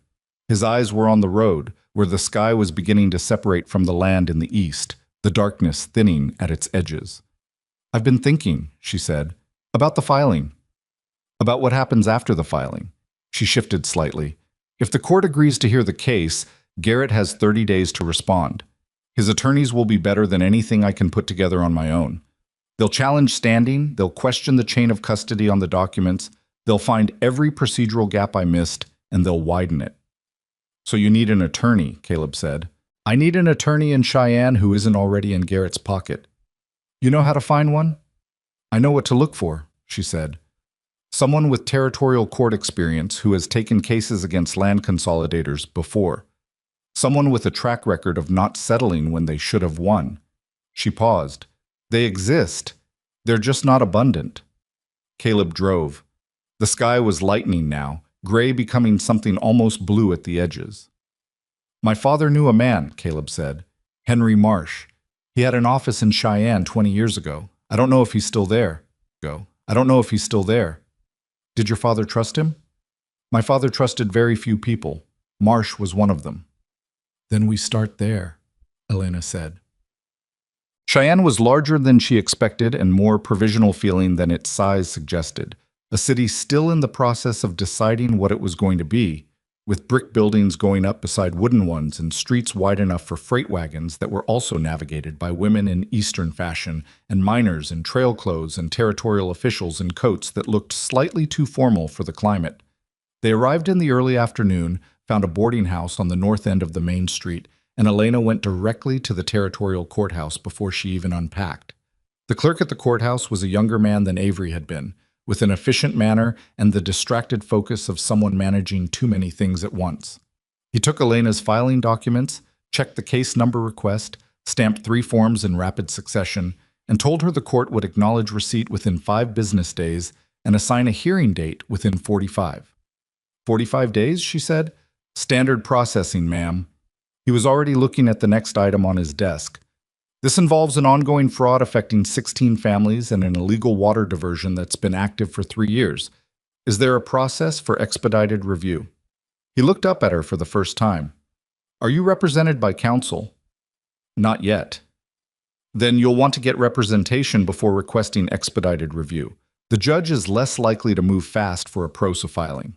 He paused, and something in his expression shifted slightly toward actual helpfulness. There's a motion process for urgent interim relief, temporary injunction, something like that. If you have counsel who can argue its ongoing harm, the judge has discretion to act before the main hearing. Thank you, Elena said. She found Henry Marsh's office 2 blocks from the courthouse.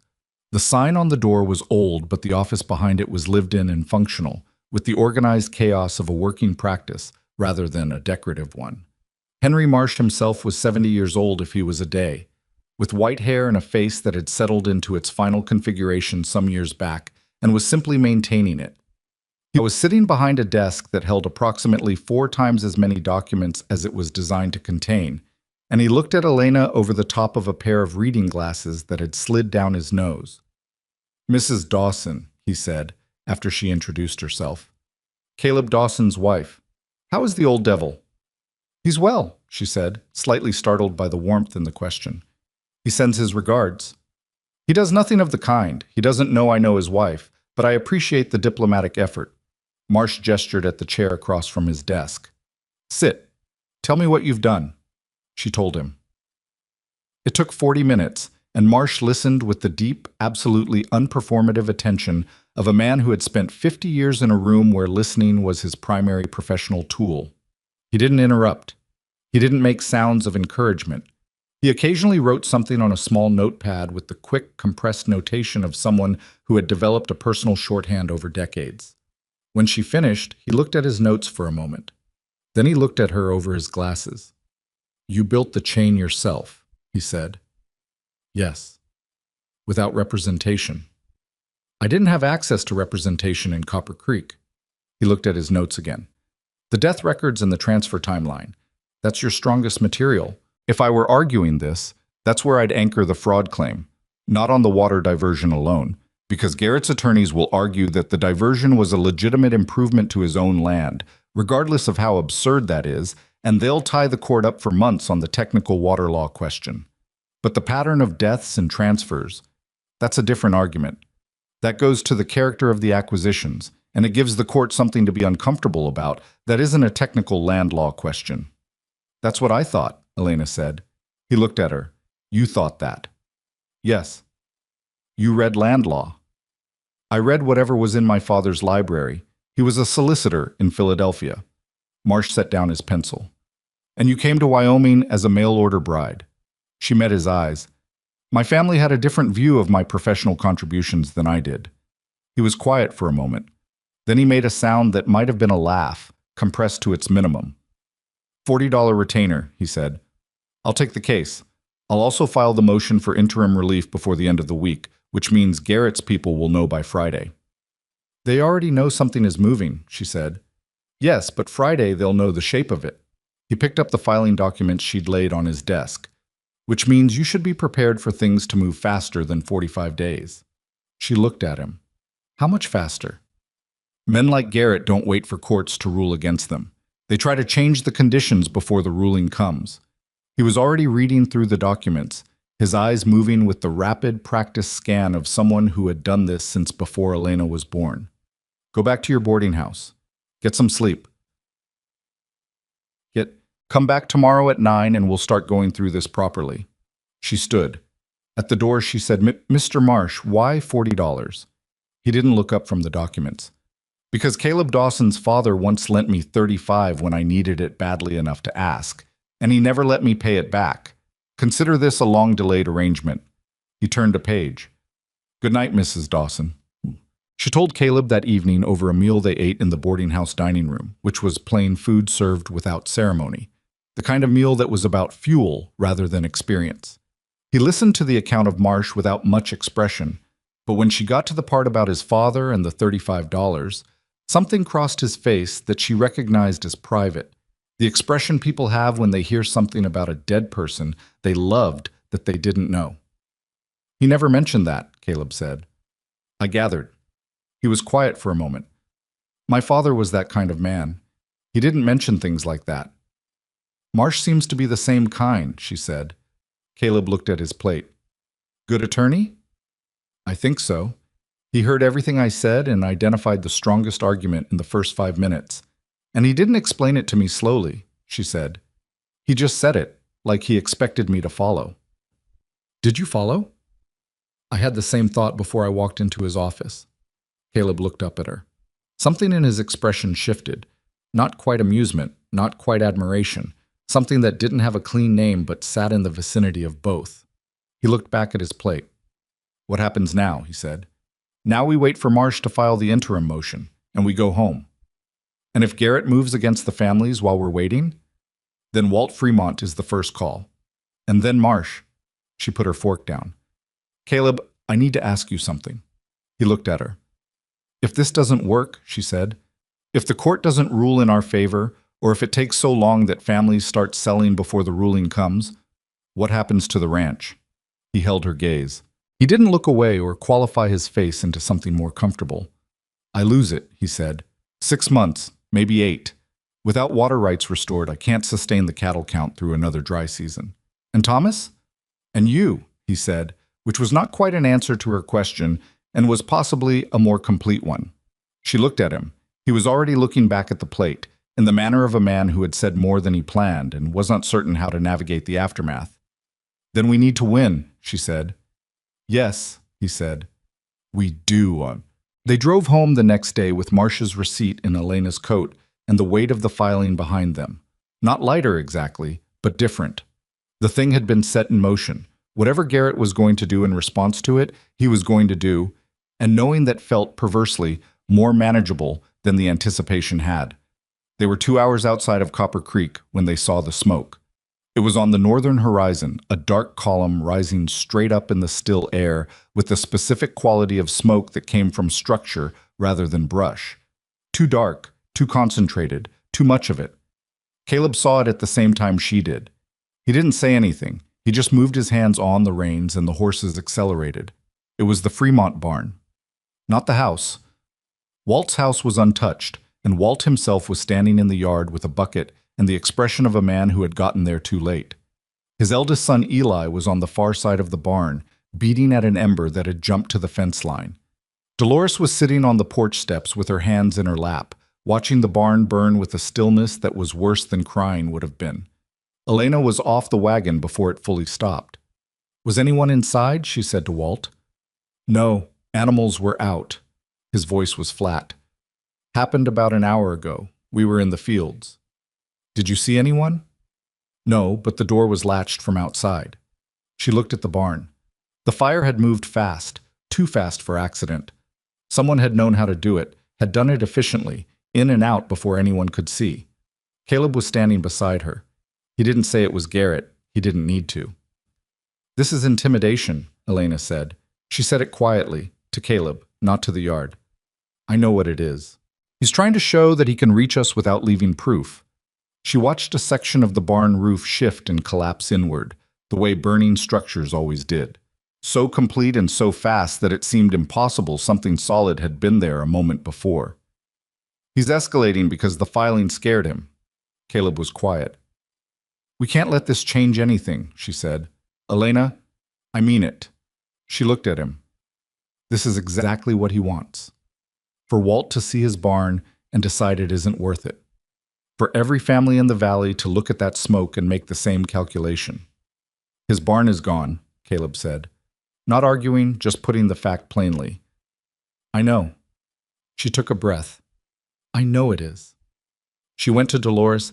She sat beside her on the porch steps, which were still warm from the day's heat, and for a while neither of them said anything. The barn made sounds as it settled, cracklings and groans, the language of things falling apart. We built that barn the second year we were here, Dolores said. Walt and his father and 2 neighbors. Took them 11 days. I know, Elena said, though she hadn't known. There are tools in there that belonged to Walt's grandfather. Elena didn't say anything for a moment. She let the fact sit where it needed to sit. Dolores, she said it quietly. Is Walt going to hold? Dolores turned to look at her. Her eyes were dry, which was either strength or shock, or the particular composure of someone who had run out of space for grief and was managing on something more functional. My husband, Dolores said, has spent 31 years refusing to let this valley beat him. A barn is a barn. She paused. He's going to hold. Elena nodded. Inside the house, she could hear the low sound of Walt talking to someone. She thought it was Roy Calloway, who must have come when he saw the smoke. She heard Walt's voice, even and measured, the voice of a man not performing calm but actually possessing it, which was a rarer thing than people accounted for. She went inside. Walt and Roy were at the kitchen table, and Carl Brewer was there too, standing against the wall with the expression of someone who had arrived with help and found the situation already being managed. Martin Vega was in the doorway, and through the window Elena could see 2 other men from the valley she recognized but hadn't yet fully placed. They had come. The smoke on the horizon, and they had come. She stood in the kitchen doorway and looked at them. He burned Walt's barn, she said. Not a question. Nods around the room. He did it because our filing was accepted and he knows the interim motion is coming and he's trying to make you break before the court acts. She looked at each of them in turn. He is counting on the fact that you've been alone in this for 3 years and he can make you feel alone in it again. The kitchen was quiet. You're not alone in it, she said. Roy Calloway, who she had spent an hour with 3 days ago convincing him to hold, looked at the floor for a moment and then looked up. What do we do? He said. It was almost exactly what Martin Vega had said in the Hartley barn, and for a moment the parallel was so precise that Elena felt it as something physical. The recognition that this was a question people in extremity asked, and that it was her job now to have an answer. You document it, she said. Everything. Walt writes down everything that happened today, every detail he can remember, and we submit it to Marsh and Cheyenne by the end of the week as evidence of ongoing intimidation. We also... She paused, thinking as she spoke, which was not ideal but was honest. We establish a watch, not confrontational, not armed patrols looking for a fight, but people who know what's happening on their own land and their neighbor's land, so that nothing happens again without witnesses. A watch, Walt said. 2 or 3 men, rotating. People who can ride and who know these roads. She looked at Eli Fremont, who was standing in the back of the room. You know the valley better than I do. You know who's best positioned. Eli looked at his father. Walt nodded slightly. I can put it together, Eli said. Elena looked around the room. These men had come when the smoke went up.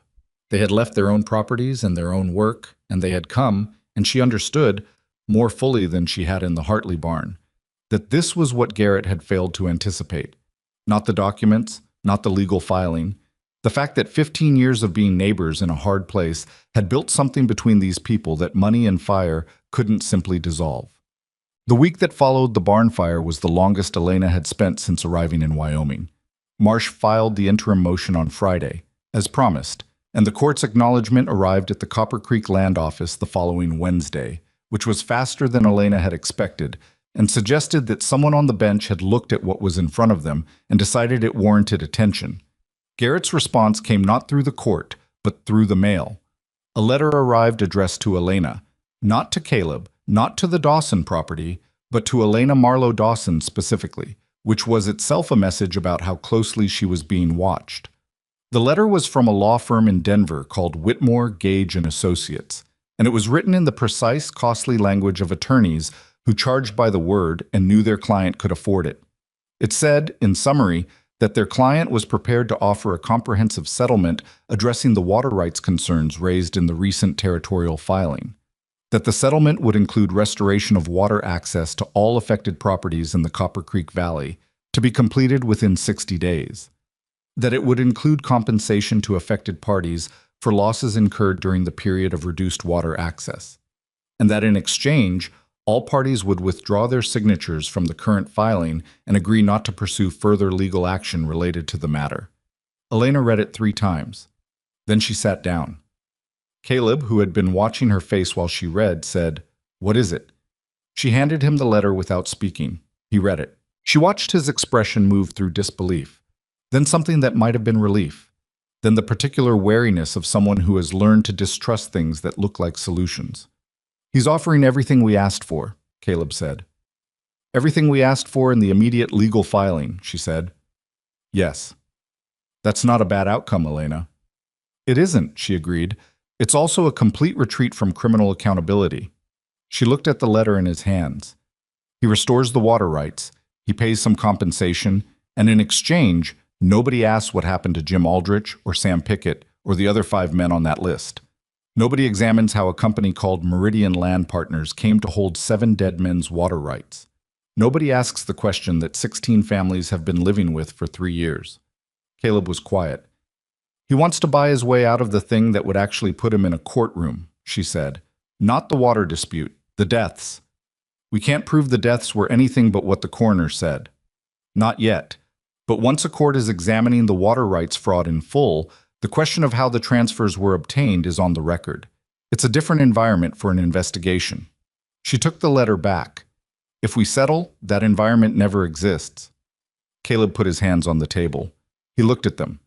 The calloused, scarred hands of a man who had been working this land for years while it slowly dried up beneath him. "What do you want to do?" he said. "I want to take it to the families," she said. "It's not my decision alone. These are their water rights, their losses, their names on that filing." He nodded. "Walt first." "Walt first," she agreed. "Walt." They gathered in Walt's kitchen this time. The barn was still a blackened footprint in the yard, the smell of it still in the air. And Elena read the settlement letter aloud to the room. The silence afterward was different from the silence in the Hartley barn. Less the quiet of people receiving new information, and more the quiet of people confronting a choice they hadn't expected to have to make. Roy Calloway was the first one to speak, which did not surprise her. "Water access in 60 days, he said. "That's the summer growing season." "Yes," Elena said, "and compensation for the losses." "That's what the letter says. The amounts would be subject to negotiation." Roy looked at his brother, who looked at the floor. The calculation was visible on his face. Not cynical, just honest. His mother was sick. The water had been gone for 3 years. The compensation and the water back could mean the difference between holding the property and losing it to the next bad winter. "What's the argument for not taking it?" Roy said. He was asking Elena directly. She thought about how to say this. She had been thinking about it since the letter arrived. "The argument is that Garrett has done something that goes beyond a water dispute," she said. 7 men are dead. The pattern suggests those deaths were not accidental. If we settle, nobody ever has to answer for that. He pays some money, restores the water, and walks away with his land holdings, and his freedom and his ability to do the same thing somewhere else to someone else. The room was very still.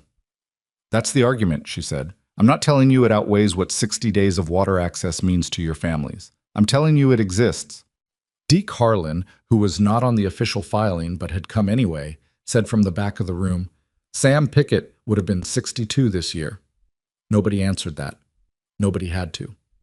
Agnes Dunbar, who had once again let others speak first, said, "What does your attorney recommend?"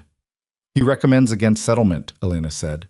"He believes the full case is strong enough to win on the water rights claim, and that winning on the record creates the conditions for a criminal referral. He also—" She paused. "He said the decision belongs to the people whose names are on the filing.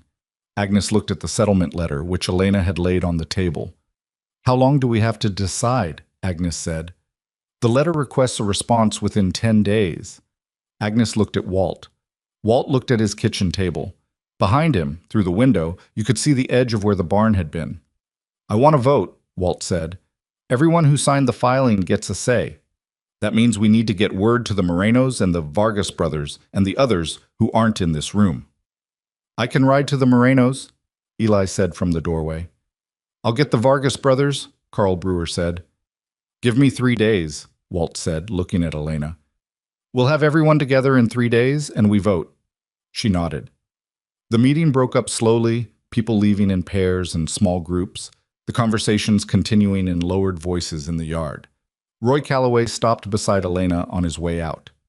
He didn't say anything for a moment. He just looked at the settlement letter still on the table. My father would have voted no, he said. I know, she said. He put his hat on and walked out. The vote happened in the Vargas brothers' barn because it had 4 walls and a roof and wasn't anyone's living space, and that felt to Walt like the appropriate kind of neutral ground for this kind of decision. All 16 signatories were represented. Some came in person. The Morenos came together, both of them, which Elena understood as a statement in itself about where their vote was going. Agnes Dunbar arrived early and sat down in the place closest to the front, which was also, Elena suspected, a statement. She presented the situation without advocacy. She had spent the 3 days thinking about how to do this, how to give the full picture without steering it, which was harder than it sounded because she had a clear view about what she thought they should do, and she had to be careful not to let that clarity leak into the presentation. She laid out the settlement terms. She laid out what Marsh believed the court case could achieve. She named the risks on both sides. Then Walt called for a hand vote. Settle. 3 hands. Continue. 13. Roy Calloway's hand was among the 13. He raised it slowly and then kept it up, and Elena was careful not to look at him when he did it. Walt looked at the room. He looked at the 3 hands that had gone for settlement, all of them people in genuine difficulty, one of them a woman whose husband had been ill all winter. And his expression had the quality of a man who respected the weight of what they'd offered, even while counting against it. 13 to continue, he said. For those voting to settle. I understand why. Your situations are your own. Nobody in this room is going to hold it against you. He looked at Elena. Tell your attorney we're proceeding. Elena sent the letter to Marsh the next morning. Garrett's response to the rejection came 6 days later, and it did not come through lawyers. She was at the Brewer place reviewing documents with Carl when one of the younger Brewer hands came in from the road with the look of someone who had seen something they were trying to decide how to characterize. There's a man on the road, the hand said. Came from the direction of Garrett's land, asking where the Dawson place is. Elena set down her papers. What kind of man? Not a lawyer type, not one of the men who came before. He paused. Big. Has that look? She had been expecting something like this. She hadn't known what form it would take. Carl, she said, send someone to the Fremonts. She rode back to the ranch. The man was there when she arrived, on foot, which she hadn't expected, his horse tied at the fence. He was standing in the yard with the particular stillness of someone waiting, and he was not one of the 2 men who had come before with their good coats and their careful courtesy. This one was different. Caleb was standing on the porch. His rifle was visible, leaning against the post beside him, which was a statement and a preparation simultaneously. The man looked at Elena when she dismounted. He had a face that had taken considerable damage over the years and had arranged itself around the damage in a way that was matter-of-fact rather than fearsome. Mrs. Dawson, he said. Yes, she said. He held out an envelope. Sealed, no exterior markings except her name. She looked at it. She looked at him. She took it. He walked to his horse, mounted, and rode back the way he'd come. She opened the envelope. Inside was a single sheet of paper in a handwriting she didn't recognize, neat, educated, the handwriting of a man who had been taught properly and never let the habit slip. There was no salutation. You are being watched more carefully than you know. The families who stand with you will bear the cost of your persistence. Consider whether what you are protecting is worth what protecting it will require. There is still time to step away from this. No signature. She read it once. Then again. Then she folded it back into the envelope and put it in her coat. Caleb came off the porch. He looked at her face, not at the envelope. "What does it say?" he said. She told him. He was quiet for a moment. The afternoon light was doing something specific to the yard. That late Wyoming light that had too much yellow in it, that made everything look simultaneously clear and temporary. "You're not stepping away," he said. Not a question. "No," she said. He nodded once. He picked up his rifle from where it was leaning and went to put it inside. She stood in the yard for a moment longer, alone in the light. She thought about her father's parlor and the letter being read aloud, and her mother's careful, tired face. She thought about Ada Connell and the document that no one expected her to find. She thought about Thomas, who was at May Pruitt's and would need to be picked up by evening, and about Caleb in the barn on the first night, staring at boards he couldn't see in the dark, and about Agnes Dunbar's hand going up in the Vargas barn, clean and immediate, no hesitation at all. She thought about 7 names on a death record list, and a man in Denver who believed his money could outlast their endurance.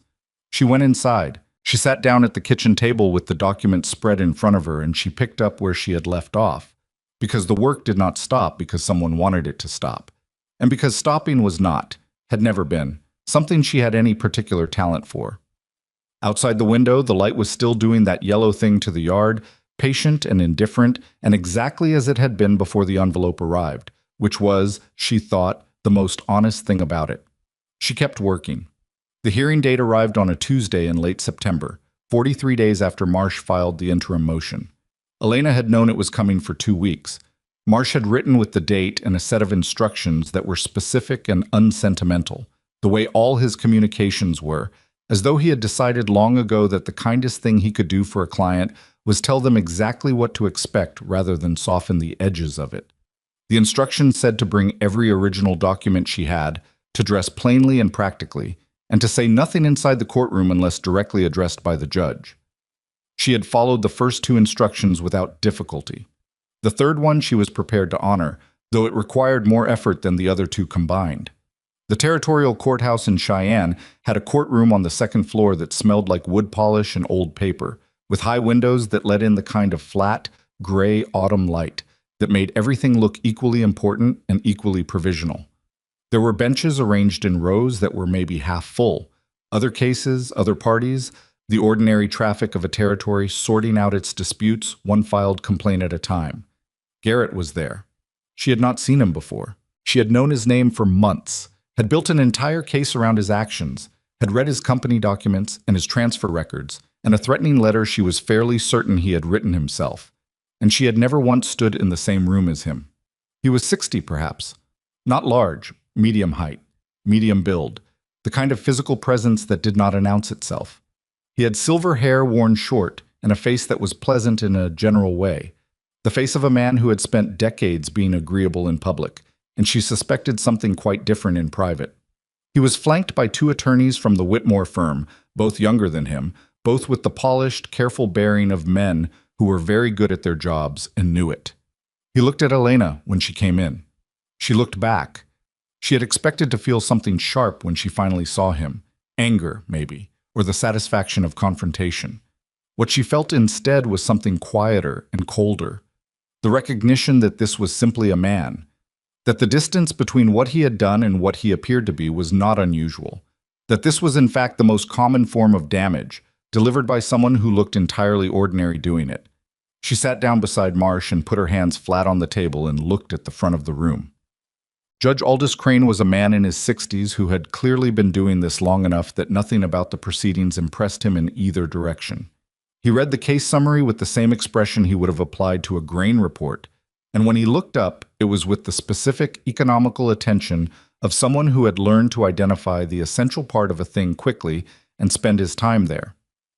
"Mr. Marsh," he said, "you're seeking interim injunctive relief on the water rights claim and a hearing on the primary fraud allegation." "That's correct, Your Honor," Marsh said, "and the primary allegation is that the defendant's water rights holdings in the Copper Creek Valley were obtained through a pattern of fraudulent transfer, predicated on circumstances that the plaintiff argues constitute a systematic exploitation of property owners." The judge looked at the Whitmore attorneys. "Mr. Calloway, the other one, the attorney, Your response. The lead Whitmore attorney, whose name was Gerald Stearns, stood with the ease of a man rising from a chair he had occupied many times. He was smooth in the way that very good attorneys were smooth. Not slippery, but frictionless, presenting no surface that an adversary could grip. Your Honor, the plaintiff's filing is creative, and we appreciate the effort. But what's being presented as a pattern of fraud is a series of entirely legal property transfers, each properly documented and recorded with the territorial authorities. The water diversion that the plaintiff references was performed on the defendant's own property within his legal rights as a landowner. As for the mortality data attached to the filing, the 17 deaths, Judge Crane said. A brief pause. The instances of natural mortality among individuals who previously held water rights, yes. The plaintiff asks the court to draw an inference from coincidence. That's not a legal argument. That's a narrative. Mr. Marsh, the judge said. Marsh rose without hurry. Elena had watched him in their preparation sessions and had come to understand that his unhurriedness was itself a form of precision. He moved at the speed of someone who had already decided where he was going and had no need to demonstrate the decision through urgency. Your Honor, the plaintiff agrees that each individual transfer document is correctly filed. We are not disputing the paperwork. We are disputing the conditions under which the paperwork was created. He set a hand on the stack of documents in front of him. 7 of the original rights holders died within 22 months. 5 of them were men under 50 with no documented health conditions. 1 was found at the bottom of a ravine. 1, according to testimony provided by a neighbor, was healthy enough to chop his own firewood the week before he died. In each case, a water rights transfer to Meridian Land Partners, a company held in trust by the defendant, was recorded within 18 months of the death. He paused. The question is not whether these transfers were filed correctly. The question is whether the circumstances that made them possible deserve scrutiny. And I would ask the court, if not here, then where? The room was quiet. Judge Crane made a notation. The hearing lasted 4 hours. Stearns was good. Elena had known he would be, and watching him work was instructive in the same way that watching anyone skilled at something is instructive. You could see the architecture of it, the way he built arguments to appear inevitable rather than constructed, the way he consistently redirected the court's attention from the pattern to the individual instances, because the individual instances could each be explained and the pattern could not. Marsh was better. Not more polished, not more dramatic. Better in the way that mattered, which was in his ability to bring the judge back again and again to the question that was hardest to explain away. 7 deaths. 1 beneficiary. 18 months, every time, like clockwork. When the Brewer-Lynn falsification came in, Stearns objected that it was outside the scope of the water rights claim. Marsh argued it went to pattern of conduct. Judge Crane allowed it. When Deke Harlan's written testimony about Sam Pickett came in, Stearns objected that it was hearsay from a non-expert. Marsh noted that it was first-hand observation, not expert opinion, and asked what expertise was required to observe that a healthy man was healthy. Judge Crane allowed it. At 2 in the afternoon, the judge called a recess and took the interim motion under advisement. Elena and Marsh sat in the hallway outside the courtroom on a bench that was as hard as everything else in the building, and she ate half of a biscuit that Dolores had put in her coat pocket and drank water from a tin cup that the clerk had produced without being asked. "How do you think it went?" she said. "I think Stearns is going to file 2 separate motions before Friday, trying to get the death record testimony excluded from the main hearing," Marsh said, "which means he's worried about it." "That's not an answer to my question." He looked at her over his glasses. "No," he agreed, "it isn't." He picked up his own papers. "I think Crane is a careful man who does not like being asked to ignore things. What he's been asked to do today is ignore 7 deaths and 1 pattern and 2 companies and a barn fire and an intimidation letter. That's a considerable number of things to ignore." He paused. "I've been doing this for 50 years. I've been wrong before. But I think we gave him more than enough to work with." She finished the biscuit. "Whatever happens in there," she said, "the record exists now. The pattern is in a court document. That doesn't go away regardless of how Crane rules." Marsh looked at her. "That's exactly right," he said. "And it's the kind of thing that takes some people decades to understand." He stood up. "Come on. He's going to be ready in a few minutes." Judge Crane granted the interim injunction. He granted it in language that was careful and specific and notably lacking in the kind of diplomatic ambiguity that judges sometimes used when they weren't sure they wanted to be quoted. The water diversion was to cease operation immediately. Garrett was enjoined from any further interference with the natural water flow into the Copper Creek Valley pending the outcome of the main hearing.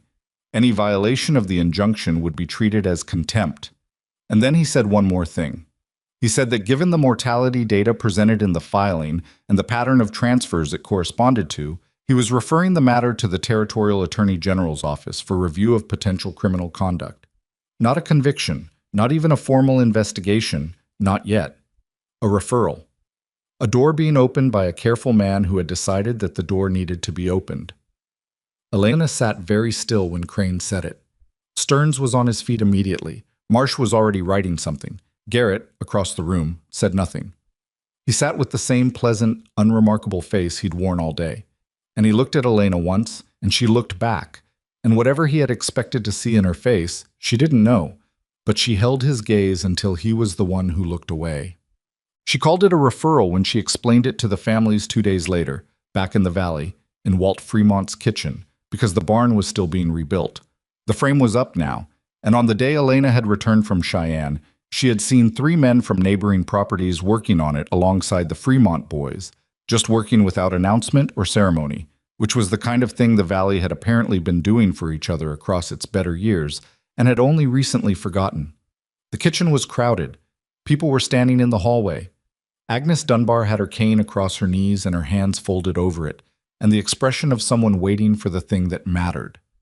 The injunction means the water comes back, Elena said. The diversion has to stop within 10 days, or Garrett is in contempt of a territorial court order. The main hearing on the fraud claim is set for January. And the referral? Walt said. The Attorney General's office will review the mortality pattern and the transfer timeline. Whether they open a formal investigation depends on what they find. She looked at the room. I can't promise you they'll find what I think is there. I can tell you the door is open and someone with subpoena power is going to walk through it. Agnes Dunbar said, Sam Pickett. Yes, Elena said, among others. Agnes nodded once. That was all. Roy Calloway, who was sitting with his brother in the corner near the window, said, The water comes back this month? Within 10 days of the injunction being served, which was yesterday. She watched that land in him. Watched his face do something that wasn't relief exactly, because relief implied the problem was over, and the problem was not over, but something adjacent to it. The specific loosening of attention that had been present so long, it had started to feel like normal. My mother's going to want to see the creek running again, he said. It wasn't directed at anyone in particular, just a fact being placed in the room. Nobody answered it. Nobody needed to. The creek began running 8 days later. Elena wasn't there when it started. She was at the ranch, working on the document summary that Marsh had requested for the January hearing, when Caleb came in from the north pasture with mud on his boots and something in his face that she hadn't seen before. Come look, he said. She set down her pen. The creek bed she had followed uphill in her first week in Wyoming, the dry depression that had shown her the shape of the crime before she had the language to name it, had water in it. Not the full flow of what the valley had once had, not yet, because the upstream channel needed to be properly restored rather than simply unblocked, and that was an engineering problem that would take another few weeks. But water. Moving. The particular sound of it that she had only ever heard here as an absence. She stood at the bank and looked at it. Caleb stood beside her, not touching, not speaking. Just there, in the way he had developed of being present that didn't require anything from her. My father dug the first irrigation channel off this creek, he said, after a while. The summer he built the house. He said the sound of it was the thing that made the land feel real, like it was alive. She listened to the water. He was right, she said. They stood there long enough that the light changed around them, moving from midday to early afternoon, and she felt the quiet settle in a way that was different from the quiet she had known in the months since she arrived. Not the quiet of something missing, just quiet. Caleb, she said his name without planning to. Yeah, I need to tell you something. She looked at the water rather than at him, because some things were easier to say to a direction than to a face. When I came here, I didn't expect I wasn't planning for any of this to be real. I think I understood it as a transaction. A practical arrangement between two people who needed something the other one had. He didn't say anything. I don't think that anymore, she said. The creek moved over its stones, unhurried, doing what it had been doing before anyone interfered with it and would do long after all of them were gone. Elena. His voice was low and careful, the way it always was when he was being serious. I built a cradle. She turned to look at him. The night after you went to the county records office the first time, he said. I fixed the cradle and moved it into the bedroom. I told myself it was practical. He looked at the creek. It wasn't practical. It was... I don't know what it was. I just knew I wanted him in the house. She looked at the side of his face, the weathered, careful face of a man who had been alone for long enough that he'd forgotten what it felt like to not be, and was relearning it in increments, the way you relearn anything, imperfectly, with backsliding, with the particular awkwardness of someone who wasn't sure the skill still belonged to him. He's in the house, she said. Yeah, Caleb said. He is. They walked back together. Long. January came gray and cold, and the territorial court ruled in mid-month. The ruling was 37 pages long, and Elena read every page twice. The core of it was straightforward. Garrett's water rights claims in the Copper Creek Valley were found to have been obtained through a pattern of fraudulent transfer. The transfers were voided. The water rights reverted to the original land grants, which meant they belonged again to the families who had held those grants, or to their heirs. The Meridian Land Partners holdings were frozen pending the Attorney General's investigation. Garrett's attorneys filed an appeal within 48 hours. Marsh had expected this and had already prepared the response. The appeal, he told Elena in a letter, would take 6 to 18 months to resolve, and in his opinion, it would not change the outcome. The Attorney General's investigation opened in February. Elena heard about it in a letter from Marsh that arrived on a Tuesday morning while Thomas was eating breakfast with the focused, serious commitment he brought to all meals. Both fists on the tray, a piece of bread in one hand, watching the room with the alert dark eyes that saw everything and forgot nothing. She read the letter twice and then set it down and picked him up, bread and all, and held him for a moment in the way she sometimes did when something had happened that was too large to fully hold, and she needed the physical fact of him to make the rest of it real. He patted her cheek, breadcrumbs and all. She put him down and went to find Caleb. Spring came to the valley in a way that people who had lived there for decades said they had not seen in years. The creek was running full by March, the upstream channel properly restored by a crew that the court order had compelled Garrett to fund, which was the kind of outcome Elena had hoped for and hadn't let herself entirely expect. The irrigation channels that had been dry for 3 seasons were wet again, and the fields that had been going to dust were turning a color that Walt Fremont, riding past on his way to the North Pasture, described simply as proper. Roy Calloway's mother sat on her porch in the April sun and watched her son and his brother walk the greening field, and Elena knew about it because Roy told her himself when he came to return a document she'd lent him, and he said it the way people say the things that matter most to them, quickly, without looking up, as though the thing would be less true if it was examined too directly. She cried, he said. She never cries.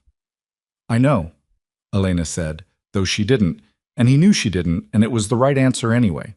Agnes Dunbar's 40 acres were running water again, and Agnes had planted twice what she'd planted in each of the previous 3 years. And when Elena visited in April, Agnes showed her the seedlings with the precise, unemotional satisfaction of someone who had been waiting to show this to someone for a long time. They told me to sell, Agnes said.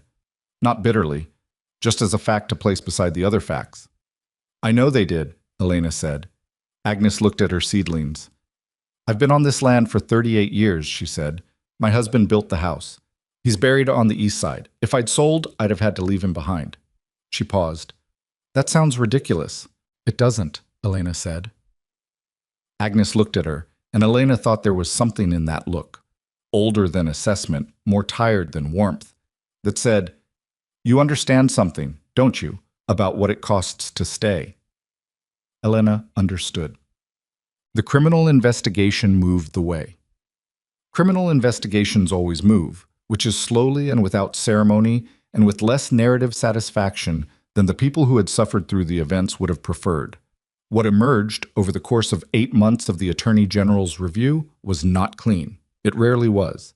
3 of the 7 deaths were reclassified as requiring further examination, including Sam Pickett, whose case produced a second medical review that found certain inconsistencies in the original coroner's notes. The investigation could not establish direct causation. It could establish proximity, opportunity, and benefit, which was not nothing but was also not everything that Elena had hoped for when she'd first held those death records in Mill Haven. Silas Garrett was formally charged in October, not with murder, but with 4 counts of fraud, 2 counts of perjury related to the Meridian Land Partners filings, and 1 count of criminal intimidation arising from the letter that had been delivered to the Dawson Ranch and the barn fire, for which a former employee, in exchange for reduced charges, identified the people responsible. He did not go quietly. His attorneys filed motions for 8 months. The Denver newspapers covered the case with the intermittent, easily distracted interest that newspapers applied to frontier legal proceedings that didn't involve shooting. His social contacts in the territorial government made phone calls and wrote letters, and some of those calls and letters accomplished things, and some didn't. In the end, he was convicted on 3 of the 4 fraud counts and 1 count of criminal intimidation. He was sentenced to 7 years. His land holdings in the Copper Creek Valley were subject to a civil forfeiture proceeding that returned 80% of the acreage to the families from whom it had been acquired. It was not justice in the sense of the word that fully accounted for what he had done. Elena understood that clearly, and she did not try to dress it as something it wasn't. 7 deaths in a death record file would be permanently unresolved. The law had found what it could prove and had stopped there, which was what the law did and always would do. But Silas Garrett lost everything he had built, which he had built on other people's losses, and he lost it because one woman with a stack of copied documents and a willingness to look at what was in front of her had refused to stop looking. That was what it was. No more and no less. Thomas learned to walk on a Tuesday in June. He had been threatening it for weeks, standing against furniture, taking single unsupported steps, and then sitting down deliberately as if to suggest he had meant to do that, cruising along the porch railing with the concentration of someone performing a very exacting operation. And then one afternoon, he simply let go of the kitchen table and walked across the room to Caleb, who was sitting on the floor. He had developed a habit of this, coming home from the fields, and sitting on the kitchen floor as though the chair were too far a distance for his body to consider. And Thomas walked to him with the absolute confident urgency of someone who had decided the time was now and did not intend to let doubt enter the calculation. Caleb caught him. Elena was standing in the doorway from the back room and she saw it, saw Caleb's hands come up to catch Thomas before he tipped forward, the automatic practiced movement of a man who had been doing this for months, and Thomas grabbing his shirt front with both fists and looking up at him with enormous, triumphant eyes. And Caleb laughed. It was not a polished sound. It was the laugh of a man who didn't do it often enough to have developed a performance version of it. Short, involuntary, fully genuine, the sound of someone caught off guard by their own happiness. Elena stood in the doorway and did not say anything because there was nothing to say that wouldn't make the moment about the words rather than the thing itself. Thomas tried to walk back across the room and sat down halfway. He considered this situation. He stood up and tried again. Caleb watched him with an expression she had never seen on his face before and would see on it from that day forward with a regularity that made it as familiar as the creek or the fields or the particular sound of the porch boards at night. There were things that did not resolve cleanly. Elena's family wrote twice. Her mother, not her father. The first letter was careful and distant and said, in the way of a woman who has something to apologize for and cannot quite bring herself to use the word, that she hoped Elena was settled and well, and that the news from Wyoming had reached them and she was glad things had worked out. The second letter was shorter, and it said that her father's health was poor and would Elena consider a visit. She thought about it for a long time. She wrote back to say she hoped her father recovered and that she was well and that Thomas was walking now. She said she was not ready to visit. She said she might be, in time. She sealed the letter and held it for a moment before she gave it to May Pruitt's husband to take to the post. She was not free of her family. She had not expected to be. What she had was distance and time, and a life that she had built in a place no one expected her to build one. And those things were not the same as healing, but they were the conditions in which healing became possible, which was the most honest thing she knew how to say about it. There were things between herself and Caleb that also took time. They were not a love story that had arrived whole and complete. They were two people who had come to each other from places of damage and necessity and had chosen, repeatedly, not to let those origins be the final word on what they were to each other. There were arguments, well, not many, but real ones. The kind that came from two people with strong views about different things, learning that sharing a life meant something other people's opinions occasionally had to count. There were silences that were comfortable and silences that weren't, and learning to tell the difference was work that belonged to both of them. But there was the evening in September when Caleb built a second rocking chair. He didn't announce it. He just appeared one evening with it on the porch. He'd been working on it in the barn for 2 weeks, she knew, because she'd heard him, and set it down beside his own and came inside and said nothing about it. She went out to the porch. She sat in it. It fit the porch the way things fit when they've been made for a specific place, not just functionally, but in some quality that wasn't about function at all. Thomas was inside, asleep. The valley was doing what valleys did at the end of summer. That long, slow cooling, the fields standing in their last days before harvest, the creek running steady in its restored channel, the sound of it reaching all the way to the porch on a still evening. Caleb came out and sat in his chair. They sat there for a while without talking, in the way they had learned to be quiet together, which was different from the silence of those first days, and felt different in the body. Not a gap between two people, but a space that belonged to both of them. "I've been thinking," Caleb said, after a while. "About what?" He looked at the fields. "About what this place was when you got here, and what it is now." She waited. "I spent 3 years trying to hold something together that was falling apart," he said. "I kept thinking if I just worked harder, figured out the right thing, it would come back. But it wasn't going to come back, not alone." He paused. "I needed someone to see it with me, what was wrong, what it could be." "You needed someone to go to the records office," she said. He mud that sound, the compressed almost laugh that she had come to think of as his most honest form of humor. "Among other things." She looked at the creek in the distance. The light on the water at this hour was a specific kind of silver that she had not seen anywhere else. "I needed somewhere to go," she said. "I needed to be somewhere that needed what I knew how to do." She paused. "I didn't expect to stay." "I know," he said. "I mean, I expected to stay, technically. The contract, I know what you mean," he said. She looked at him. He was looking at the fields with the expression she knew now, the one that was looking but also thinking, running things through some internal process that he would eventually find words for. "Thomas is going to need more room soon," he said. "He's going to want to run in the mornings." "He already wants to run. He just falls down." "He won't always fall down." She thought about Thomas on the kitchen floor, the triumphant eyes, the small hands grabbing whatever was available to haul himself upright, the absolute, uncomplicated confidence that the world would produce something solid when he needed to hold on. She thought about what kind of man he would be, raised in this valley with these people, with Caleb's quietness, and Walt Fremont's stubbornness, and Dolores's practical generosity, and Agnes Dunbar's refusal to be told when to stop.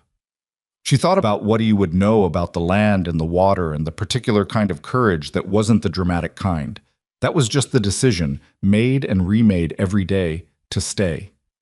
"He'll learn to run," she said, "and then we'll spend the next 10 years worrying about where he's running to." Caleb turned to look at her.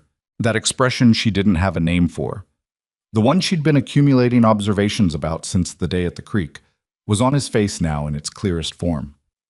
"Elena," he said. "Yes." "I'm glad you came." She held that for a moment. Held it the way you hold something that has the right weight, not too heavy, not too slight, exactly what it needed to be. "So am I," she said. The evening settled around them. The creek ran in its channel. Inside the house, Thomas slept with his total, devoted commitment to sleep that she had always envied and never fully understood. The sleep of someone who had spent the day doing exactly what he was built to do and had nothing left to resolve before morning. This is what she had learned, in Wyoming, in this valley, in this improbable year, that the people who discard you are not always wrong about your capacity to survive without them. They are wrong, catastrophically, about whether that survival diminishes you. Elena Marlowe had been sent west to disappear, and she had arrived and made herself so visible that an entire territorial court had no choice but to look at what she was pointing at. That a child no one wanted was not diminished by the not wanting. He arrived, and he grabbed whatever was in front of him, and he pulled himself upright, and he walked across the room toward whoever was sitting on the floor. He was Thomas. He was family. Not because blood required it or law demanded it, but because two people had chosen, repeatedly and deliberately, to call him that, and choice, she had always believed this, even before she had evidence for it, was the thing that made family real. That a broken thing, a ranch, a valley, a man who had been alone long enough to forget what company felt like, could come back, not to what it was before, to something else, something that had the shape of what was lost and the quality of what was rebuilt, which was different and sometimes better and always more honest about its own history. That persistence was not the same as stubbornness. Stubbornness was holding on without knowing why. Persistence was knowing exactly why and holding on anyway, through the barn fires and the threatening letters and the 45-day waiting periods and the moments in the dark when the outcome was genuinely uncertain and the only thing you had was the work in front of you and the choice to keep doing it. She had learned other things too, smaller ones, how to read the weather from the eastern hills, how to tell which cattle were going to give trouble before they gave it, how to be in a room with Caleb Dawson and let the quiet between them be what it needed to be, how to hold Thomas when he was upset in a way that eventually reached him, and how to know when he needed the holding and when he needed to be set down and let figure it out. She didn't have everything she had wanted.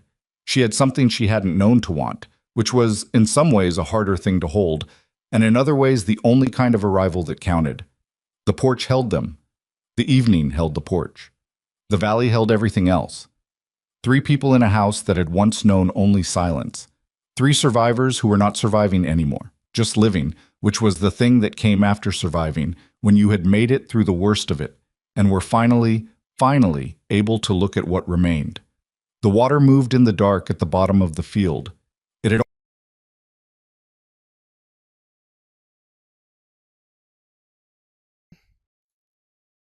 Now we're going to listen to some Redux set by Cascade.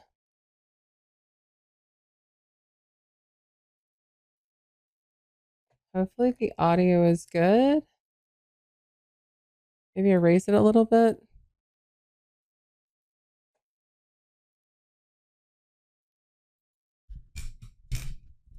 All right, there we go.